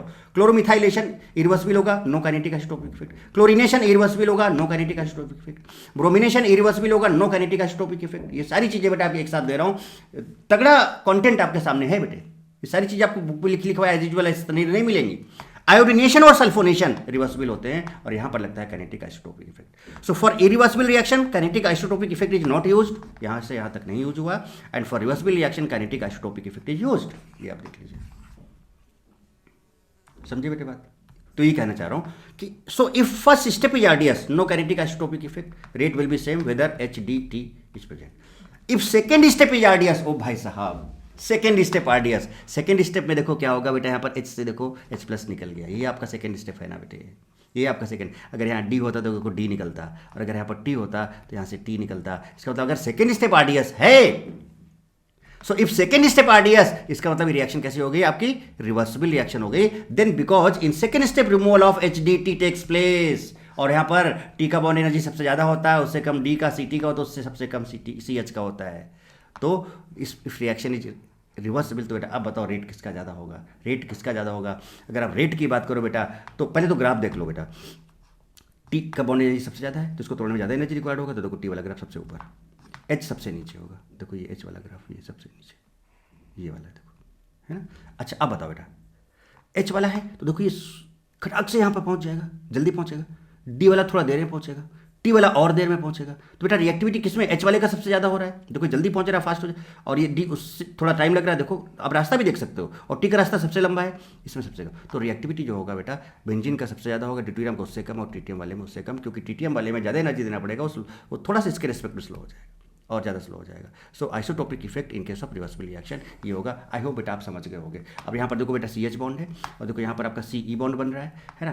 तो if CE bond is more stable तो इसका मोर बॉन्ड एनर्जी होगा then CH, then reaction will be exo. अगर ये CE बॉन्ड ज़्यादा स्टेबल बन जा रहा है CH के रिस्पेक्ट में, तो ज़्यादा स्टेबल बॉन्ड का मतलब बेटा कि लेस स्टेबल से मोर स्टेबल जा रहा हो तो प्रोसेस एक्सोथर्मिक होगा। ये यहाँ पर कहने का मतलब ये है। क्या कहानी बेटा तगड़े से बढ़िया से समझ में आ गई क्या? क्या कहानी तगड़े से बढ़िया से समझ में आ गई क्या? चलिए बेटा थोड़ा सा पानी पिया जाए। लग रहा है ये सब ग्राफ वगैरह ये जितनी भी चीजें हैं सब बहुत तगड़े से आप एंजॉय कर रहे होगे, मस्त और जबरदस्त तरीके से बेटे। सारी चीजें आपके सामने रख रहा हूं स्टेप बाय स्टेप बेटे। देखिए रिएक्शन फिर से एक बार देखें आप, जरा सा गौर फरमाएं। टीएस भी आपको दिखा दे रहे हैं, टीएस भी आपको अब दिखा दे रहे हैं। आप शायद सोच रहे हो सर टीएस बना के दिखाओ, टीएस बना के दिखाओ सर, जो आपने अभी ग्राफ में टीएस बनाया तो टीएस भी देख लो, आप सब कुछ देख लो आप। तो देखो ये बेंजीन है बेटे, यहां पर इलेक्ट्रोफाइल, यहां पर लगा है हाइड्रोजन। हमने कहा था ना कि 0 to सुपर और डेरिवेटिव ध्यान रखो बेटा, हर चीज आपको मिलेगी, हर चीज मिलेगी, राइट बेटे। तो ये बॉन्ड ऐसे टूटा, यहाँ माइनस यहाँ प्लस, इलेक्ट्रोफाइल यहाँ अटैक मार दिया, तो यहाँ पर ये हो गया, ये बन गया। अब इसका टीएस क्या होगा, क्या हुआ इसमें, जरा देखो इसमें क्या हुआ होगा। देखिए जरा सा बेटा, ये बॉन्ड टूट रहा है ना, और इलेक्ट्रोफाइल यहाँ जाके जुड़ रहा है, तो इलेक्ट्रोफाइल के साथ क्या हो रहा है, बॉन्ड बन रहा है, और ये बॉन्ड टूट रहा है, ये तो हो रहा है ना। सो ये बॉन्ड मेकिंग हो रहा है और ये बॉन्ड ब्रेकिंग हो रहा है, ये तो इसका टीएस है। देखो बॉन्ड ब्रेकिंग और इलेक्ट्रोफाइल यहाँ के जुड़ रहा है, bond making, this is your TS one, ठीक है। इसके बाद यहाँ पर देखो क्या, इसका टीएस को समझते हैं कि भाई अब इसमें क्या हुआ पहले समझो। तो बेटा ये H प्लस यहाँ पे ऐसे निकला, यहाँ माइनस यहाँ प्लस है, और ये बॉन्ड बन गया, देखो प्लस माइनस H निकल गया। कहने का मतलब ये बॉन्ड आपका टूट रहा है, और जैसे टूटेगा तो यहाँ प्लस और यहाँ माइनस आएगा, तो यहाँ बॉन्ड बनने लगेगा। तो ये बॉन्ड ब्रेकिंग और बॉन्ड मेकिंग, देखिए बॉन्ड ब्रेकिंग और बॉन्ड मेकिंग, लीजिए कंप्लीट, और ये टीएस2 आ गया, ये टीएस2 आ गया। अब समझिए, अब अगर ये स्लो है, जरा समझना, अगर ये स्लो है और ये फास्ट है, तो बेटा ये आपका आरडीएस होगा। तो इसमें ग्राफ कैसा बनना चाहिए जरा देखिएगा। तो बताओ बेटा, अगर ये स्लो है तो इसका एक्टिवेशन एनर्जी ज़्यादा होगा, मोर, तो इसका मतलब क्या होगा, कुछ इस तरह से होगा। फिर आपका रिएक्शन इंटरमीडिएट क्या बनेगा, आपका 10 बना, देखो बन गया। ये आपका टीएस1 होगा, टीएस1 देखो, ये टीएस1, इसका एक्टिवेशन एनर्जी ज़्यादा है because this is slow step. उसके बाद फिर दूसरा, इसका एक्टिवेशन एनर्जी कम होगा क्योंकि ये फास्ट है, जल्दी हो जाएगा, तो इसका एक्टिवेशन एनर्जी कम होगा। और अगर प्रोसेस कंप्लीटली एक्सोथर्मिक है तो ये नीचे चला जाएगा, कुछ इस तरह से। कहानी क्लियर है बेटे, कहानी क्लियर है एकदम, बहुत अच्छे से तगड़े से समझ में आ गया। ये देखिए, so if first step is RDS then तीनों के रेस्पेक्ट में रेट सेम होगा, ए बी सी, जो मैंने आपको ग्राफ बताया था, ए बी सी तीनों का रेट कैसा होगा, सेम होगा। यहाँ पर जो ए बी सी था तीनों के रेस्पेक्ट में रेट कैसा होगा, सेम होगा, ये मर्ज करके एक ऐसा हो जाएगा। क्या बात समझ में आ रही है क्या बेटे, क्या बात समझ में आ रही है क्या? तो जो हाइड्रोजन के रिस्पेक्ट में रेट कांस्टेंट होगा भाई, आर इक्वल्स टू के into concentration of aromatic compound into concentration of electrophile लिखे थे ना बेटे। तो ये जो के, अगर आप ए ले रहे हो तो यहाँ पे के होगा, बी होगा तो के बी होगा, सी होगा तो के सी होगा। चूंकि तीनों केसेस में रेट सेम होगा, यानी इनका रेट कांस्टेंट भी सेम होगा। भाई रेट सेम हो गया तो डिवाइड करोगे, रेशियो निकालोगे तो सभी का रेशियो 1:1:1 आ जाएगा। लेकिन अगर सेकेंड स्टेप आरडीएस है तो भैया, सेकेंड स्टेप आरडीएस है तो भाई इस बॉन्ड देखो टूट रहा है, यहाँ पर ये देखिए यहाँ से अलग हो गया, देखिए बॉन्ड टूट रहा है। तो उस केस में फिर इसके बॉन्ड एनर्जी पर डिपेंड करेगा। तो अगर यहाँ ट्रिटियम होगा तो उसको सबसे ज़्यादा एनर्जी लगेगी तोड़ने में, सबसे ज़्यादा एनर्जी लगेगी, तो उसका रेट सबसे कम हो जाएगा, देर में टूटेगा ये, ठीक है। तो if second step is RDS then CH bond तोड़ने में आसानी होगी, ये जल्दी से टूट जाएगा, उससे देर में ये टूटेगा, सबसे देर में ये टूटेगा। तो इसका रेट कांस्टेंट बेटा, तो इसका जो रिएक्टिविटी है सबसे ज़्यादा होगा बेटे। और अगर इसका रिएक्टिविटी सबसे ज़्यादा होगा, इसका रेट सबसे ज़्यादा होगा, तो ऑब्वियसली होता है rate is directly proportional to K होता है, तो रेट कांस्टेंट भी इसका सबसे ज़्यादा होगा। सो के ग्रेटर देन के बी ग्रेटर देन के सी होगा।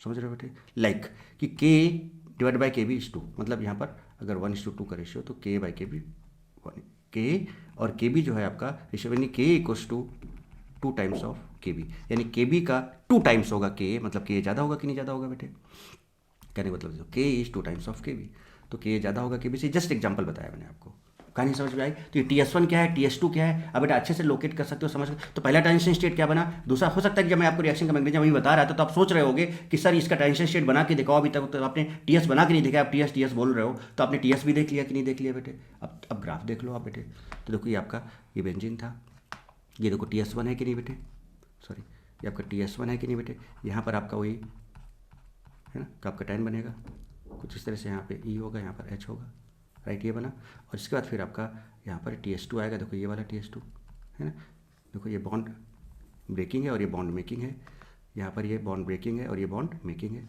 और इसके बाद फिर आप यहाँ पर फाइनली ये कंपाउंड बना लोगे। HDT का कॉन्सेप्ट बता ही चुका हूँ मैं आपको। तो अगर इरिवर्सिबल प्रोसेस है तो रेट पे कोई फर्क नहीं पड़ेगा, सेम रहेंगे, और अगर रिवर्सिबल प्रोसेस है तो बेंजीन का रेट सबसे ज़्यादा होगा, फिर ड्यूटेरियम, फिर ट्रिटियम उससे कम होगा, है ना। So rate is means time required is more for reaction. तो सबसे ज़्यादा टाइम किस में क्या लगेगा वो सब आपको देख लेना है। तो kinetic isotopic effect is applicable only for kinetic isotopic effect is applicable only for reversible reaction, not for. और बेटा रिवर्सिबल रिएक्शंस कौन कौन सी थी, माइंड में सेट करो, आयोडीनेशन एंड सल्फोनेशन। और ये सब एक एक करके चुन चुन के हम आपको बताएंगे, आयोडीनेशन एंड सल्फोनेशन। बेटा बताओ क्या कहानी एकदम तगड़े से क्लियर है क्या कहानी एकदम तगड़े से क्लियर है क्या बेटा? क्या ईएस का पूरा मैकेनिज्म अच्छे से समझ में आ गया क्या? TS1 क्या होगा, TS2 क्या होगा, काइनेटिक आइसोटोपिक इफेक्ट कब लगेगा कब नहीं लगेगा, रिएक्टिविटी या रेट पर क्या फर्क पड़ेगा, राइट? अगर कुछ मेंशन नहीं है बेटे जनरली तो हम फिर आपका इरिवर्सिबल रिएक्शन की बात करते हैं, राइट बेटे? तो कुछ ये कहानी हम लोगों ने यहाँ तक डिस्कस की बेटे। अब आगे थोड़ा सा हम बात करेंगे। तो देखो आगे क्या बात होने वाली है, ईएस और reactivity of ES reaction, sorry rate और रिएक्टिविटी ऑफ ईएस रिएक्शन। बहुत सिंपल है बेटे, है ना? Reactivity of electrophilic substitution reaction of benzene and its derivative, यानी ईएस रिएक्शन का जो रेट या रिएक्टिविटी होगा that is directly proportional to electron density on benzene ring. Benzene ring में जितना ज़्यादा इलेक्ट्रॉन डेंसिटी, इस रिंग में जितना ज़्यादा इलेक्ट्रॉन डेंसिटी होगा बेटे, है ना? यहाँ पर देखो आपका H और E था, यहाँ पर कोई ग्रुप लगा है अगर, तो अगर वो इलेक्ट्रॉन डोनेटिंग ग्रुप होगा तो उतनी ही ज़्यादा इसकी स्टेबिलिटी बढ़ाएगी। तो इस रिंग से में जितना ज़्यादा इलेक्ट्रॉन डेंसिटी होगा, है ना, उसका आपका कैटायन की स्टेबिलिटी उतना ज़्यादा होगा, उसका रेट उतना ही ज़्यादा होगा। क्योंकि आपका कैटायन है तो उसको स्टेबलाइज करने वाले प्लस M होते हैं, प्लस H होता है, प्लस I होता है। तो जहाँ पर ये सब ग्रुप लगे होंगे इसकी स्टेबिलिटी को बढ़ाएंगे, रेट को बढ़ाएंगे। So stability of cation generated on benzene ring, so rate इसका डायरेक्टली इसके प्रोपोर्शनल होगा, plus H plus M plus I के डायरेक्टली प्रोपोर्शनल होगा। ये electron density of benzene ring, ये बता चुका मैं आपको ऑलरेडी। चलिए, तो ये आपका ES का जो बेसिक फिनोमिना था, जो बेसिक कॉन्सेप्ट था, जो मैकेनिज्म था, काइनेटिक आइसोटोपिक इफेक्ट था, TS1 TS2 था, एक्टिवेशन एनर्जी का कॉन्सेप्ट था, रेट या रिएक्टिविटी का कॉन्सेप्ट था, वो सारी की सारी चीजें मैंने आपको डिस्कस की। अब क्या है ना बेटा कि आप देखो पूरे के पूरे ES में, अब बात को समझना, पूरे के पूरे ES में आपको देखो यही कॉमन मैकेनिज्म कुछ इस तरह की फॉलो करनी होगी कि आप कैटायन की बात करनी होगी तो उसको स्टेबलाइज करने के लिए प्लस I होंगे, प्लस H होंगे, प्लस M होंगे, उनकी रिएक्टिविटी वगैरह चेक करना होगा। तो बेटा अब हमें ES के लिए बेटा प्लस I सीरीज या माइनस I सीरीज पूरी रटी होनी चाहिए, या आप ये भी कह सकते हो inversely proportional to minus I minus H minus M, ठीक है? तो बेटा क्योंकि ये क्या जो माइनस I है या माइनस H है और माइनस M है बेटा, ये इलेक्ट्रॉन विड्रॉइंग ग्रुप होते हैं। तो अगर ये रिंग में लगे तो रिंग से ये क्या करेंगे बेटा, इलेक्ट्रॉन्स को खींचेंगे तो यहाँ इलेक्ट्रॉन डेंसिटी और कम होगी, कैटायन में इलेक्ट्रॉन कमी थी और खींच लेंगे तो और भी कमी हो जाएगी, तो बेटा ये डिस्टेबलाइज होगा। तो ये सब इसको डिस्टेबलाइज करेंगे, इनवर्सली प्रोपोर्शनल होगा, राइट? तो उसके लिए हमें बेटा प्लस I सीरीज बहुत एकदम जुबान पे होनी चाहिए, plus I minus I, plus H minus H हमारी जुबान पे होना चाहिए, प्लस M माइनस M हमारी जुबान पे होना चाहिए। और इलेक्ट्रोफिलिक एरोमेटिक सब्स्टिट्यूशन रिएक्शन के लिए इस रिंग को कौन एक्टिवेट करेगा, कौन डीएक्टिवेट करेगा? एक्टिवेट करने का मतलब इसकी डेंसिटी कौन बढ़ाएगा? तो एक डेंसिटी कौन बढ़ाएगा बेटा बताओ, प्लस M ग्रुप वाले या प्लस I वाले या प्लस H वाले।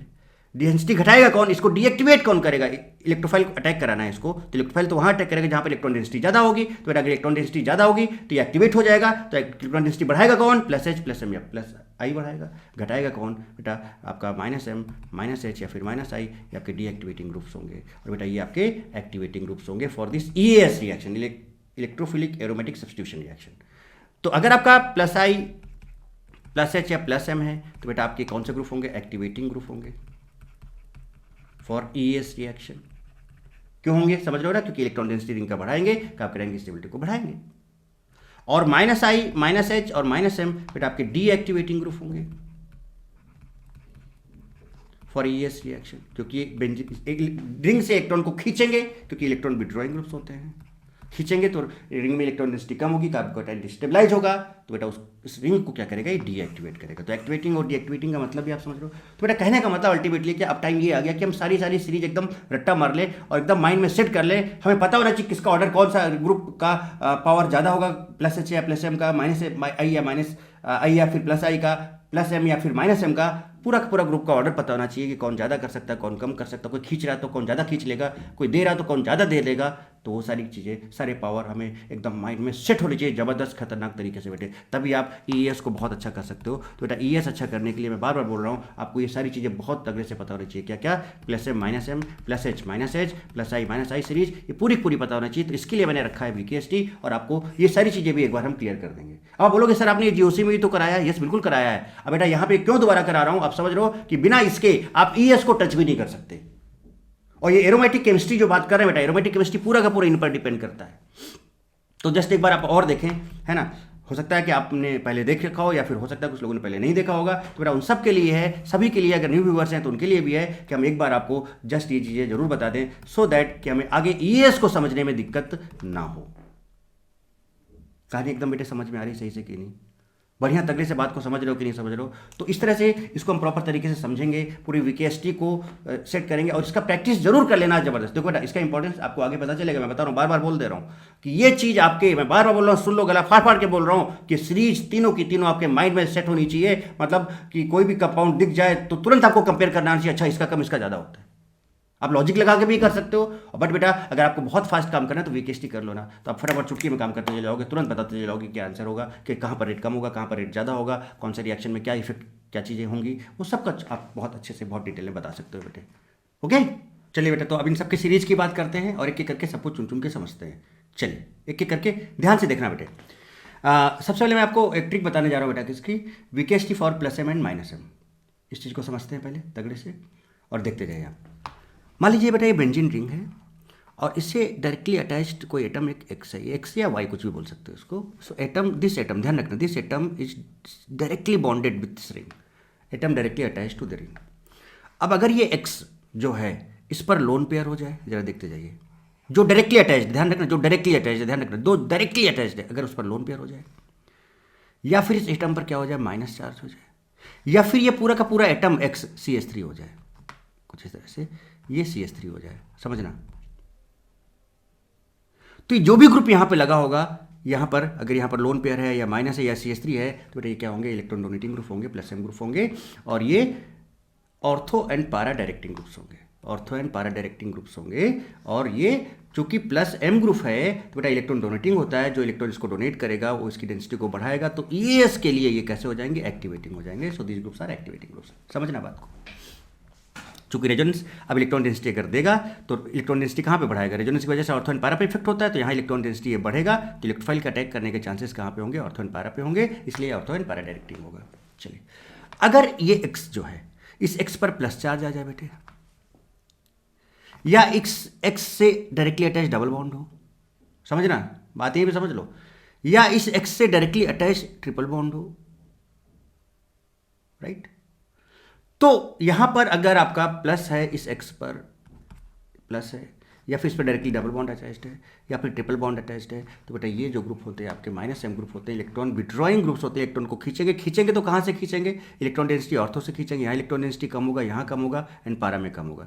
तो with respect to these meta यहाँ पर डेंसिटी कम हो गया, तो इसका मतलब इन तीनों के रिस्पेक्ट में यहाँ पर डेंसिटी ज़्यादा है, बढ़ा नहीं है, बट चूंकि यहाँ कम हो गया है इसलिए यहाँ ज़्यादा है, इसलिए मेटा डायरेक्टिंग ग्रुप होगा, इलेक्ट्रोफाइल आपका मेटा पे अटैक करेगा। सो मेटा डायरेक्टिंग होंगे, और चूंकि इलेक्ट्रॉन खींच रहे हैं तो इलेक्ट्रॉन को खींच रहे हैं तो इलेक्ट्रॉन डेंसिटी कम कर रहे हैं रिंग में, इसलिए रिंग को डीएक्टिवेट कर रहे हैं, so that will be deactivating.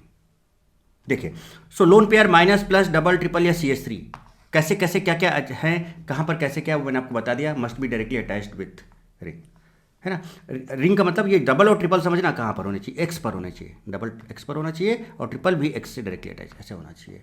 तो इस चीज़ को समझना क्या मैं बोलना चाह रहा हूँ। देखिए, तो ये वीकेएसटी मैंने यहाँ पर फिर से लिखा है, देखो वीकेएसटी क्या है, देखो की एटम है, या इसको हम बोलते हैं की एटम, समझना, बेंजीन रिंग से जो लगा हो इसको की एटम बोलते हैं। That key atom is atom directly attach to benzene ring, जो बेंजीन रिंग से directly attach, that is key atom. Okay, plus M group कौन से ग्रुप होते हैं, इलेक्ट्रॉन डोनेटिंग ग्रुप होते हैं। अब इस वाई पर क्या हो सकता है, अभी मैंने बताया प्लस वाले कौन से होंगे बेटे, है ना, प्लस एम ग्रुप कौन होंगे, लोन पेयर या माइनस। तो अगर इस वाई पर क्या है बेटे, लोन पेयर है, देखिए इस वाई है, वाई पर क्या है, लोन पेयर है, लोन पेयर है, या इस वाई पर क्या हो जाए, माइनस चार्ज हो जाए, देखिए तो वाई पर आपका लोन पेयर या माइनस चार्ज, वाई पर लोन पेयर या माइनस चार्ज, इस वाई पर लोन पेयर या माइनस चार्ज हो जाए, तो बेटा कौन से ग्रुप होंगे, इलेक्ट्रॉन डोनेटिंग ग्रुप होंगे, प्लस एम ग्रुप होंगे, और इलेक्ट्रॉन डोनेटिंग है इसलिए ये एक्टिवेटिंग होंगे।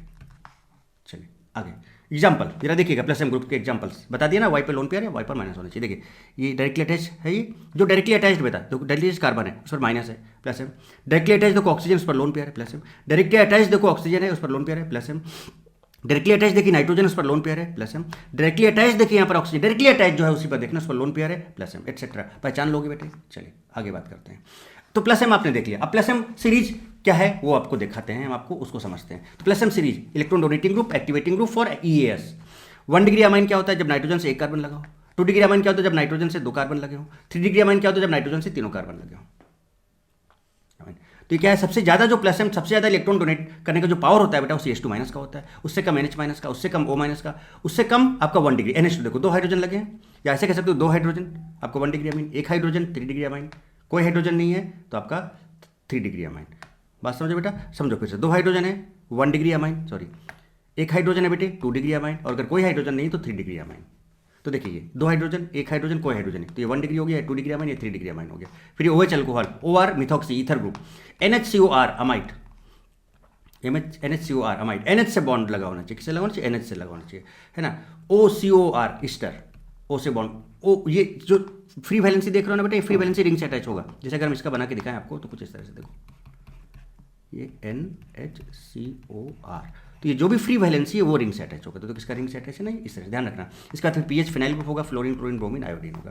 तो ये आपका सीरीज हो गया, ये आपका सीरीज हो गया। इसको लर्न करने का तरीका क्या समझिएगा, देखिएगा ध्यान से, देखिए एक बार, CH2 minus NH minus O minus NH2 NH NR2, ये 1 2 3 डिग्री है अल्कोहल, और ये मिथॉक्सी है, ये आपका अमाइड है, ये आपका ईस्टर है, ये आपका फिनाइल है, फिर फ्लोरीन है, क्लोरीन, ब्रोमीन, आयोडीन। ठीक है, बोलो बेटे। तो CBI एग्जाम की तैयारी करने के लिए क्या होगा कि नंबर्स भी हमें पढ़ने पड़ते हैं, मैथ भी पढ़ना पड़ता है, इंग्लिश भी पढ़ना पड़ता है, फिजिक्स भी पढ़ना पड़ता है, वो सारी चीज़ें पढ़नी पड़ती हैं। तो देखिए इसका ट्रिक क्या है, C number 1 2 3, C number 1 2 3 all, तो 1 2 3 तो आपने देखा देखा, उसका और क्या करना है, all maths and English physics for CBI exam. तो C number 1 2 3 all maths and English physics for CBI exam. एक बार थोड़ा सा प्रैक्टिस करो, तो C means CH2 minus, C CH2 minus, no means NH minus O minus, 1 2 3 1 degree 2 degree 3 degree amide, all alcohol, math methoxy and amide, English ester, physics phenyl for fluorine, CBI chlorine, bromine, iodine. नीचे याद हो गया, एक बार practice करो, एक बार practice करो, हमेशा के लिए दिमाग में छप जाएगा। चलिए आगे बात करते हैं बेटा माइनस एम की। अब देखते चले जाएं सारी चीज। तो ये पावर ध्यान रखना है, देखो पावर का कहने का मतलब बेटे क्या है हमारा, कि अगर आप बात करो CH2 माइनस की, तो ये सबसे ज़्यादा, उससे कम ये, उससे कम पावरफुल ये, उससे कम ये डोनेट करेगा, उससे कम ये डोनेट करेगा, उससे कम ये डोनेट करेगा, सबसे लीस्ट कौन, आयोडीन डोनेट करेगा। मतलब ये सीक्वेंस है आपका प्लस एम का। चलिए अब बात करते हैं हम माइनस एम की। तो माइनस एम क्या होंगे बेटा, इलेक्ट्रॉन को खींचेंगे, अभी बताया, इलेक्ट्रॉन विड्रॉइंग ग्रुप होंगे, डीएक्टिवेटिंग ग्रुप्स होंगे, किसके लिए, EAS के लिए। चलिए, और मीटर डायरेक्टिंग होंगे। तो अब ये Y पर अगर क्या है बेटा, तो डबल बॉन्ड A, और A जो है ये आपका Y और A में A should be more electronegative, तो ये माइनस एम ग्रुप होगा। अगर इस Y पर प्लस चार्ज आ जाए, देखिए यहाँ पर जैसे प्लस चार्ज आ गया। अब जैसे यहाँ पर देखो, अगर हम इसका एग्जांपल देखें तो देखो बेटा यहाँ पर Y है, और Y से देखो डबल बॉन्ड O लगा है, और O इज मोर इलेक्ट्रोनेगेटिव। इस Y पर प्लस, देखो प्लस आ गया इस Y पर ट्रिपल बॉन्ड हो इस तरह से, और जो भी है वो मोर इलेक्ट्रोनेगेटिव होना चाहिए। तो देखिए ये Y है अगर, तो इस पर देखो ट्रिपल बॉन्ड और यहाँ पर N लगा है, मोर इलेक्ट्रोनेगेटिव। तो ऐसे ग्रुप्स क्या होते हैं, माइनस एम ग्रुप हो गया। पहचान लोगे ना बेटा, सिंपल तरीके एकदम बता रहा हूँ, ये सारे के सारे तरीके एकदम फटाक से आप देख सकते हो तेजी से। तो ये चीज़ आ गई। एग्जांपल्स देखते हैं माइनस एम ग्रुप के। तो Y पर प्लस हो, या Y से डबल बॉन्ड लगा हो, या Y से ट्रिपल बॉन्ड लगा हो, और इसके साथ जो एटम यहाँ पे लगे हो वो मोर इलेक्ट्रोनेगेटिव हो। जरा चेक करिए, देखिए रिंग से कार्बन प्लस है, रिंग से नाइट्रोजन डबल बॉन्ड है, रिंग से सल्फर डबल बॉन्ड है, रिंग से कार्बन उससे ट्रिपल बॉन्ड है, रिंग से कार्बन उससे डबल बॉन्ड है, रिंग से कार्बन उससे डबल बॉन्ड है। तो बेटा बताओ ये सब के सब कौन से ग्रुप हैं, माइनस एम ग्रुप हैं, है ना। और ये माइनस एम ग्रुप है तो इलेक्ट्रॉन विड्रॉइंग ग्रुप है और डीएक्टिवेटिंग ग्रुप्स हैं, और मीटर डायरेक्टिंग है। समझ में आई। और कुछ ग्रुप ऐसे भी होते हैं बेटा जो कि प्लस एम भी देते हैं एंड माइनस एम भी देते हैं, ये हम आपको आगे भी बताएंगे। और ऐसे ग्रुप्स को हम बोलते हैं adjustive groups. So there are some groups which shows both plus M and minus M effect and called adjustive group. ये कंडीशन पर डिपेंड करता है कि कब ये प्लस एम शो करेगा, कब ये माइनस एम शो करेगा। ये भी आगे आने वाले लेक्चर में मैं डिटेल में बताऊंगा, हालांकि जीओसी में भी बता चुका हूँ। अब माइनस एम को हम लर्न कैसे करें बेटे, तो इसको लर्न करने का तरीका देखिए, एक बार नजर डालिए। देखिए अब इनका जो पावर है वो दिखा दिया। अब बेटा जो सबसे पहले उसका खींचने का पावर सबसे ज्यादा होगा, जो सबसे लास्ट में उसका खींचने का पावर सबसे कम होगा। तो इसका पावर सबसे ज्यादा होगा खींचने का, उससे कम ही होगा, उससे कम होगा, यानी ये सबसे ज्यादा डीएक्टिवेट करेगा, ये सबसे कम डीएक्टिवेट करेगा। तो देखो क्या है, CH2 plus NO2 CN SO3H CHO है ना, COR COOR COH है ना, और बेटा CONH2 और आपका CO माइनस। तो CH2 प्लस है, नाइट्रो है, साइनाइड है, सल्फोनिक है, अल्डिहाइड है, कीटोन है, ईस्टर है, कार्बोक्सिलिक एसिड है, अमाइड है, कार्बोक्सिलेट आयन है। अब चाहो तो चेक कर सकते हो, देखो ये Y है, Y पर प्लस, ये देखो Y यहाँ पर डबल बॉन्ड O है, ये देखो Y यहाँ पर ट्रिपल बॉन्ड N है, ये देखो Y यहाँ पर डबल बॉन्ड O है, देखो Y है यहाँ पर डबल बॉन्ड O है, यहाँ पर देखो ये Y है डबल बॉन्ड O है, Y है डबल बॉन्ड O है, Y है डबल बॉन्ड O है, Y है डबल बॉन्ड O है, और यहाँ पर भी देखो ये Y है और यहाँ पर डबल बॉन्ड O है, ये रिंग्स जो लगा हुआ है ये Y। समझ रहे हो, तो ये सब के सब माइनस, सब कुछ एकदम फॉलो होगा, सारी चीजें जो मैंने आपको बताई हैं। तो देखिए इसका VKST क्या होगा, VKST क्या होगा। कैलिफोर्निया से नाइट में शाइनिंग सूरज आकर बोला कार एंड कार, कैलिफोर्निया से नाइट में शाइनिंग सूरज आकर बोला कार एंड कार। हो गया, देखिए कैसे, चेक करो। देखिए तो कैलिफोर्निया से CH2 प्लस से नाइट मतलब नाइट्रो में है ना। कैलिफोर्निया से नाइट में साइनिंग, साइनाइड। सूरज, सल्फोनिक। आकर, तो देखो ए से एल्डिहाइड, के से कीटोन, और ई देखो के ई से कीटोन, देख रहे हो बेटा, और यहाँ पे ई आर से ईस्टर। तो आकर में एल्डिहाइड, कीटोन, ईस्टर सब आ गया। बोला कार, कार्बोक्सिलिक, एंड अमाइड, फिर कार से कार्बोक्सिलेट आयन। लीजिए हो गया, ये आपकी कहानी आपके सामने। बात करते हैं बेटा हाइपर कॉन्जुगेशन की। अब बात करते हैं किसकी, हाइपर कॉन्जुगेशन की। देखिए आपका हाइपर कॉन्जुगेशन है बेटे, इसमें भी प्लस एच होगा माइनस एच होगा। प्लस एच इलेक्ट्रॉन डोनेटिंग होगा, माइनस एच इलेक्ट्रॉन विड्रॉइंग होगा। और चूंकि इलेक्ट्रॉन डोनेटिंग है बेटे तो एक्टिवेटिंग होगा, इलेक्ट्रॉन विड्रॉइंग है तो ये डीएक्टिवेटिंग होगा फॉर ईएस। मैं बार बोल रहा हूँ, ईएस मतलब electrophilic aromatic substitution reaction. Minus H जो है बेटा जनरली CH3 देते हैं। CH3 मतलब कि CO से 3 हेलोजन, उसमें से सबसे ज्यादा जो माइनस एच की बात हम करते हैं वो CCl3 की बात करते हैं। प्लस एच बहुत सिंपल है बेटा, जितने भी अल्काइल ग्रुप्स जिनके पास अल्फा हाइड्रोजन हो, जैसे देखो अगर ये अल्फा कार्बन है तो अल्फा हाइड्रोजन, ये अल्फा कार्बन है तो C2H5 है ना, इसको ऐसे बना लो CH2 CH3। भाई किसी रिंग से जब जहाँ भी अटैच होगा बेटे उसके रिस्पेक्ट में ये अल्फा कार्बन होगा तो ये अल्फा हाइड्रोजन। सिमिलरली C3H7 की बात करें, देखो CH2 CH2 CH3, तो देखो इसके बाद ये अगर अल्फा कार्बन तो अल्फा हाइड्रोजन होगा, ये अल्फा हाइड्रोजन होगा। और ऐसे देखो यहाँ पर अगर ये अल्फा कार्बन है यहाँ पर तो बेटा देखो इसके पास ये हाइड्रोजन लगे होंगे, अल्फा हाइड्रोजन होंगे। ठीक है, तो ऐसे अल्काइल ग्रुप्स जिनके पास अल्फा हाइड्रोजन है वो आपका प्लस एच देते हैं, इलेक्ट्रॉन डोनेटिंग ग्रुप्स होते हैं, यू नो। और उसके बाद बेटा अगर हम आइसोटोप्स की बात करें तो हाइड्रोजन का जो प्लस आपका प्लस एच पावर होता है, हाइपर कॉन्जुगेशन का जो इलेक्ट्रॉन डोनेट करने का पावर होता है सबसे ज्यादा होता है, उससे कम ड्यूटेरियम का होता है और सबसे कम ट्रिटियम का होता है। अच्छा इसको याद कैसे रखो, हाइपर कॉन्जुगेशन किससे शुरू हो रहा है, एच से शुरू हो रहा है, इसलिए हाइड्रोजन का सबसे ज्यादा होगा, उससे कम ड्यूटेरियम, उससे कम ट्रिटियम। तो एच से शुरू हो रहा है तो एच पहले आ गया, एच का सबसे ज्यादा, उसके बाद डी, उसके बाद टी, खत्म कहानी। और ऐसे अगर हम अल्काइल ग्रुप्स की बात करें तो CH3 का सबसे ज्यादा होगा, उससे कम CD3 का, और सबसे कम CT3 का, क्योंकि H का ज्यादा है तो CH3 का भी ज्यादा होगा प्लस H पावर। ये लीजिए जरा, और ध्यान रखना बेटा, तो हाइपर कॉन्जुगेशन आपका H से स्टार्ट हो रहा है, और जब हम प्लस आई की बात करेंगे तो प्लस आई भी आइसोटोप्स का होता है। तो हाइपर कॉन्जुगेशन आपको याद है, उसका उल्टा कर दो, तो ट्रिटियम का सबसे ज्यादा, ड्यूटेरियम का, और उसके बाद हाइड्रोजन। तो प्लस आई में ट्रिटियम सबसे ज्यादा होता है, हाइड्रोजन सबसे कम होता है। लेकिन हाइपर कॉन्जुगेशन का आप याद रखोगे तो प्लस आई आपको याद रहेगा कैसे, H का मतलब है H, हाइपर कॉन्जुगेशन का मतलब H, और H का मतलब H पहले आएगा, ज्यादा उससे कम डी, उससे कम डी। चलिए अब आगे बढ़े। अब बात करते हैं weakest for minus I group. Foreign country से सूरज आकर कार में बोला, फॉरेन कंट्री से सूरज आकर कार में बोला, हेलो ईसा मैं आ गया। ईसा बोली यहां नहीं प्लीज बाहर आओ। सो फॉरेन कंट्री से सूरज आकर कार में बोला, हेलो ईसा मैं आ गया। ईसा बोली यहां नहीं प्लीज बाहर आओ। तो देखिए क्या, foreign means 4n, foreign means क्या बेटा 4n। 4n में क्या क्या आता है, सबसे पहले आपका NF3 प्लस आता है, उसके बाद फिर आपका NR3 प्लस आता है, उसके बाद फिर आपका NH3 प्लस आता है, NH3 प्लस, उसके बाद फिर आपका NO2 आता है। 4n, तो देखो 4 4 आप ऐसे भी थोड़ा ध्यान रख सकते हो। तो 4n मीन्स 4n, तो NF3 plus, NF3 plus, NR3 plus, NH3 plus and NN2 यहाँ पे आ जाएगा। ठीक है, चलिए दिखाते हैं अच्छा आपको कैसे।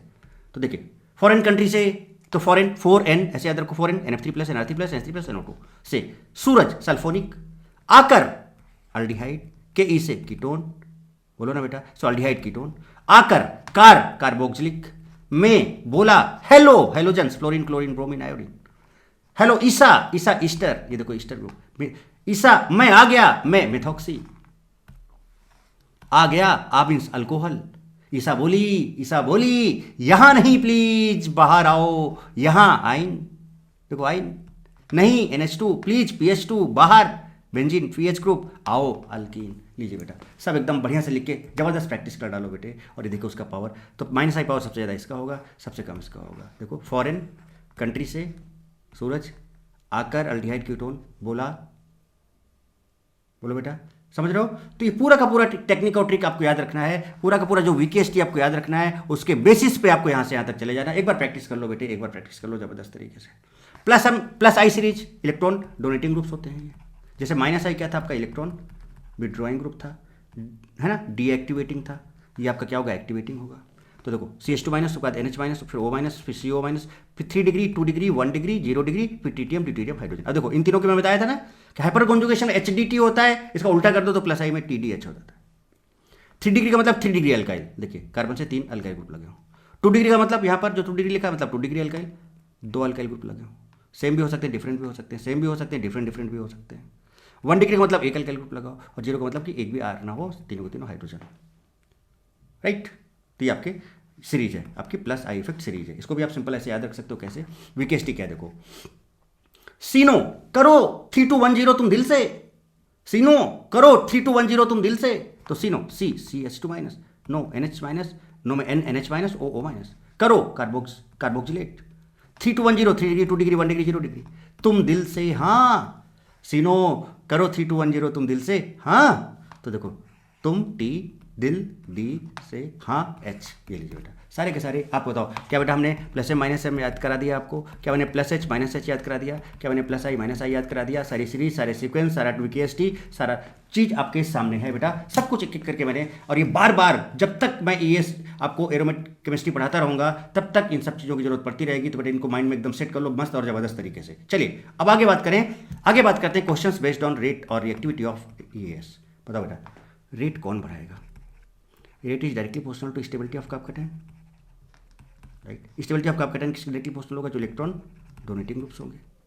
प्लस है मतलब कौन से ग्रुप? प्लस वाले ग्रुप, प्लस एच या प्लस आई। डी और इनवर्सली किसके प्रोपोर्शनल होगा? जो इलेक्ट्रॉन विड्रॉइंग ग्रुप होंगे। इलेक्ट्रॉन विड्रॉइंग ग्रुप क्या होंगे? Minus M minus H minus I, right. अब जरा देखिएगा, so reactivity of electrophilic substitution reaction of benzene and its derivatives, electron density on benzene. Benzene में जितना ज़्यादा इलेक्ट्रॉन डेंसिटी होगा, इलेक्ट्रॉन डोनेटिंग ग्रुप जितने ज़्यादा लगे होंगे उतने ज़्यादा इलेक्ट्रॉन डेंसिटी होगा, उतनी ज़्यादा रेट या रिएक्टिविटी होगा।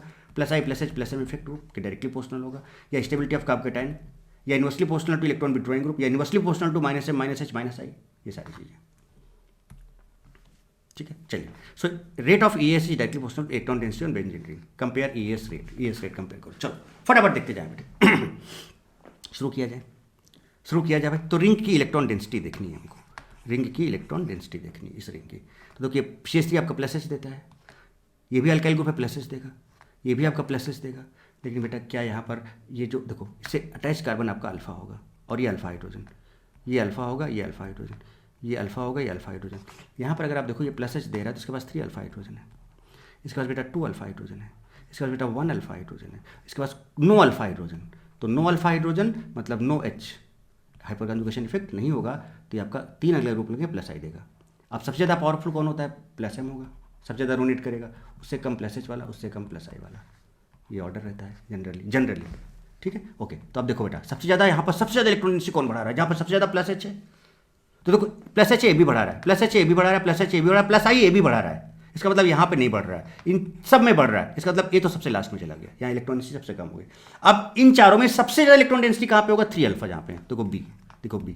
उससे कम जहाँ पे 2 अल्फा, देखो सी, क्योंकि जहाँ पे अल्फा हाइड्रोजन ज़्यादा होंगे वहाँ पे प्लस एच भी ज़्यादा होगा, तो देखो उसके बाद सी आ गया। उसके बाद 1 अल्फा है तो उसके बाद डी आ गया। उसके बाद फिर देखो प्लस आई ये भी बढ़ा रहा है, उसके बाद ई आ गया। यहाँ पे नहीं बढ़ रहा है, कुछ नहीं हो रहा है, बट इन सब में बढ़ रहा है, इसलिए ये सबसे लास्ट में चला गया। चलिए आगे बढ़िए, देखते जाइए फटाफट एकदम गर्दा तरीके से। CH2Cl है बेटे, CH2Cl है, CH3 है, फ्लोरीन है, क्लोरीन है। ओके चलिए, बहुत अच्छी बात हो जाती है। तो यहाँ पर अगर आप देखो तो बेटा यहाँ पर भी अल्फा कार्बन है, 2 अल्फा हाइड्रोजन है, इसके पास प्लस एच, यहाँ भी प्लस एच है, यहाँ माइनस है, यहाँ माइनस है। ओके, ये प्लस एच है तो ये भी बढ़ाएगा, ये भी बढ़ाएगा, बट बेटा ये दोनों घटाएंगे। तो इन दोनों में कौन ज़्यादा बढ़ाएगा? इसके पास 2 अल्फा हाइड्रोजन, इसके पास 3 अल्फा हाइड्रोजन है, और दूसरे यहाँ पर एक माइनस ए ग्रुप भी लगा हुआ है। तो 3 अल्फा हाइड्रोजन सबसे पहले बी आ जाएगा, उसके बाद ए आ जाएगा आगे। अब इन दोनों में आपको पता है बेटा, मैंने आपको डायरेक्ट सीधे सीधे बताया है कि अगर कभी भी हेलोबेंजीन आ जाए, फ्लोरोबेंजीन, क्लोरोबेंजीन, सेट कर लो एकदम माइंड में, फ्लोरो क्लोरो ब्रोमो और आइडोबेंजीन, तो यहाँ पर सबसे ज़्यादा जो इलेक्ट्रॉन डेंसिटी होता है फ्लोरोबेंजीन, उससे कम क्लोरो, उससे कम ब्रोमो और सबसे कम आइडो। उल्टा मत समझने लगे सर फ्लोरीन है सबसे ज़्यादा इलेक्ट्रॉन खींच लेगा तो उसका इलेक्ट्रॉन डेंसिटी सबसे कम हो जाएगा, ना ना, यहाँ पूरा कॉन्सेप्ट जीओसी में समझाया हुआ है। फ्लोरोबेंजीन का इलेक्ट्रॉन डेंसिटी सबसे ज़्यादा होता है एमंग ऑल हेलोबेंजीन। तो इन दोनों में बेटा इलेक्ट्रॉन डेंसिटी किसका ज़्यादा है? इसका ज़्यादा है, सी का। तो देखो सी पहले आ गया फिर D. So fluorobenzene is more electron rich among all halobenzenes. चलिए क्लियर हो गया बात है। अब देखो बेटा यहाँ पर क्या आता है इसकी इलेक्ट्रॉन डेंसिटी देखनी है, देखो जरा ध्यान से देखो, खुद ट्राई करो एक बार। तो यहाँ पर देखो लोन पेयर है, डायरेक्टली अटैच प्लस एम, यहाँ पर भी लोन पेयर है, देखो डायरेक्टली अटैच प्लस एम, यहाँ पर भी लोन पेयर है प्लस एम, और बेटा CH3 प्लस एच। तो भैया ये भी बढ़ा रहा है प्लस एच, ये भी बढ़ा रहा है, ये भी बढ़ा रहा है, प्लस वाले सब बढ़ाएंगे। अब प्लस एम वाले ज़्यादा इफेक्टिव होंगे प्लस एच के रिस्पेक्ट में, यानी कि डी सबसे लास्ट में आ गया। चलिए अब इन तीनों में, तो इन दोनों में कंपेयर करना क्या बेटा, सीरीज आपको याद करा ही रखा हूँ। तो सीरीज याद करा ही रखा हूँ, NH2OH और OCH3 में किसका पावर प्लस एम ज़्यादा होगा, जिसका प्लस एम पावर ज़्यादा होगा, ज़्यादा डोनेट करेगा, वो रिंग का डेंसिटी ज़्यादा बढ़ाएगा।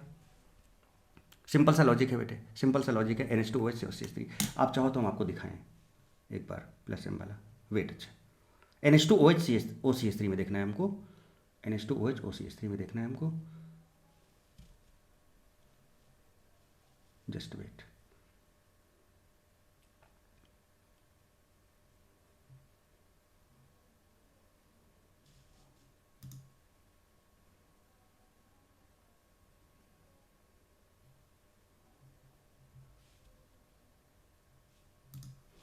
NH2OH OCH3 में देखिए NH2 सबसे ज़्यादा, उससे कम OH, उससे कम देखो OCH3, R है ना तो OCH3 देखो सबसे ज़्यादा NH2 का पावर सबसे ज़्यादा ये इलेक्ट्रॉन डोनेट करेगा तो इसका प्लस पावर सबसे ज़्यादा है बेटे। देखो समझ रहे हो इनका मैंने लॉजिक को भी मैं बहुत अच्छे से एक्सप्लेन कर रखा हूँ बेटे, जी उसे आप एक बार जरूर देखें। तो देखो सॉरी NH2 ये NH2 में सबसे ज़्यादा, उससे कम देखो OH और उससे कम OCH3, RCH3 है ना, तो आप चेक कर सकते हो, देखिएगा आप।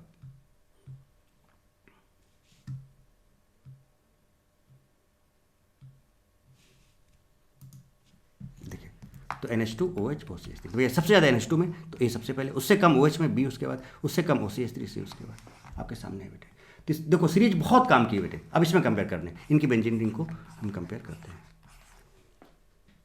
OH है, OCH3 है, NH2 है, फ्लोरीन। तो बेटा ये देखो ये आपका लोन पेयर है और ये लोन पेयर, ये बेटा प्लस M भी देते हैं और माइनस I भी देते हैं, बट इसमें माइनस I डोमिनेटिंग होता है। तो माइनस I डोमिनेटिंग होता है मतलब ये इलेक्ट्रॉन विड्रॉइंग ग्रुप से, तो ये तो डीएक्टिवेट करेंगे, डी और ई लास्ट में चला गया। देखो इसका मतलब ये पहले आएंगे, और ये अभी बता चुका हूँ कि NH2 सबसे ज़्यादा होता है, प्लस M ये भी देगा, प्लस M ये भी देगा, प्लस M ये भी देगा, ये स्ट्रॉन्ग एक्टिवेटिंग होगा। OH भी स्ट्रॉन्ग एक्टिवेटिंग होता है, OCH3 माइल्ड एक्टिवेटिंग होता है। तो NH2 सबसे ज़्यादा, देखो C सबसे ज़्यादा, उससे बाद क्या था OH, देखो A, उसके बाद फिर देखो क्या OCH3 B, और इन दोनों में fluorobenzene is more electron rich, आपको अभी बताया, सो E पहले आ जाएगा फिर D। ये लीजिए इलेक्ट्रॉन डेंसिटी ऑन हेलोबेंजीन बता ही चुका हूँ कि फ्लोरोबेंजीन का सबसे ज़्यादा होता है, उससे कम सी क्लोरो, उसके बाद ब्रोमो, सबसे लिस्ट आयोडो। तो fluorobenzene is more electron rich than other halobenzenes. अब अगर हम इन दोनों की बात करें बेटा, तो अभी बताया था मैंने NH2 का ज़्यादा होता है OH से। इसका सिंपल लॉजिक भी है बेटे, अगर आप देखो तो यहाँ पर N और O में N is more electronegative, sorry O is more electronegative. तो मोर इलेक्ट्रोनेगेटिव तो बेटा इलेक्ट्रॉन उतनी आसानी से नहीं देगा, क्योंकि मोर इलेक्ट्रोनेगेटिव इलेक्ट्रॉन अपने पास रखना चाहेगा। ये लेस है तो ये ज़्यादा देना चाहेगा, और ज़्यादा देगा तो ज़्यादा डोनेटिंग पावर होगी, इसलिए ये एनिलीन का फिनॉल से ज़्यादा, मतलब ये इलेक्ट्रॉन रिच होता है। ये देखो यहाँ पर लिखा है मोर एक्टिविटी होगी, because lone pair is present on less electronegative nitrogen than oxygen, so easily delocalise हो जाएगा, आसानी से दे देगा। Here lone pair is present on more electronegative oxygen, so not easily delocalise नहीं हो पाएगा। और देखिए खुद देख लीजिए, जबरदस्त देख लीजिए, तगड़े से देख लीजिए, कहीं फंसना नहीं है। Compare the rate of ES in the following compounds. ES is directly proportional to electron density on ring. ले भैया बेंजीन है, CH3 है, Cl है, OCH3 है भैया। CH3 प्लस H देगा, Cl है तो माइनस I मोर है ना। नेट जो होता है इलेक्ट्रॉन विड्रॉइंग होता है, क्योंकि प्लस M भी होता है लोन पेयर में, but I minus I dominate करता है इसका। यहाँ पे लोन पेयर ये भी प्लस M, ये प्लस M है, ये प्लस H है, माइनस I है। इसका मतलब बेटा ये बढ़ रहा है, ये बढ़ रहा है, ये घट रहा है, और इसका कुछ नहीं हो रहा है। तो जो घट रहा है वो तो सबसे लास्ट में चला जाएगा, तो 4 है तो ये चौथे नंबर पर आ गया। अब चूंकि प्लस M और प्लस H में कंपेयर करो तो ये सबसे पहले आ जाएगा, फिर प्लस H दूसरे नंबर पर आ जाएगा, और ये सबसे लास्ट में जा चुका था। तो बेटा कौन सा बचा, ये बचा। हो गया काम, हो गया काम। आप इनमें बात करें, फटाफट देखते जाए बेटे।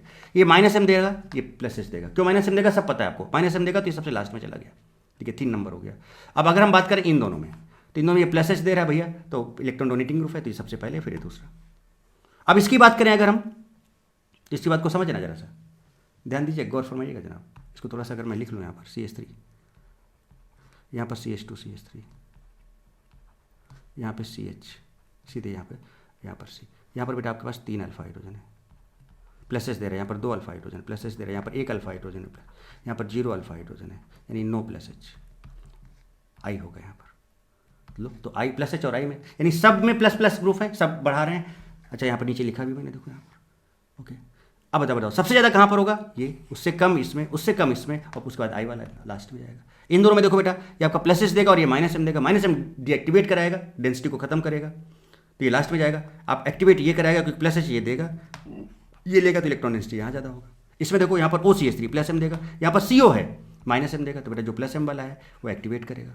इसमें देखो यहाँ पर लोन पेयर है बेटे, यहाँ पर डबल बॉन्ड O है, मतलब ये माइनस M है, ये प्लस M वाला एक्टिवेट करेगा, ये डीएक्टिवेट करेगा, तो ये मोर इलेक्ट्रॉन डेंसिटी यहाँ पर होगा। गर्दा तरीके से OH और OCH3 में जरा देखिएगा बेटा, ये भी प्लस M है, ये भी प्लस M है, समझिएगा। अब इसमें क्या होगा कि ये लोन पेयर इसको देख के इसको एक्टिवेट करेगा, इलेक्ट्रॉन डोनेट करेगा, रिंग की डेंसिटी बढ़ाएगा, ये भी देगा। बट बेटा ये लोन पेयर सिंगल डबल इधर भी चला जा रहा है, तो मतलब इसका रेजोनेंस का जो पावर है वो बढ़ जा रहा है। लोन पेयर इधर भी डिलोकलाइज हो सकता है, इधर भी हो सकता है, क्रॉस कॉन्जुगेशन आ गया तो इसका इफेक्ट कम हो जाएगा, इसलिए इसका इफेक्ट ज़्यादा होगा।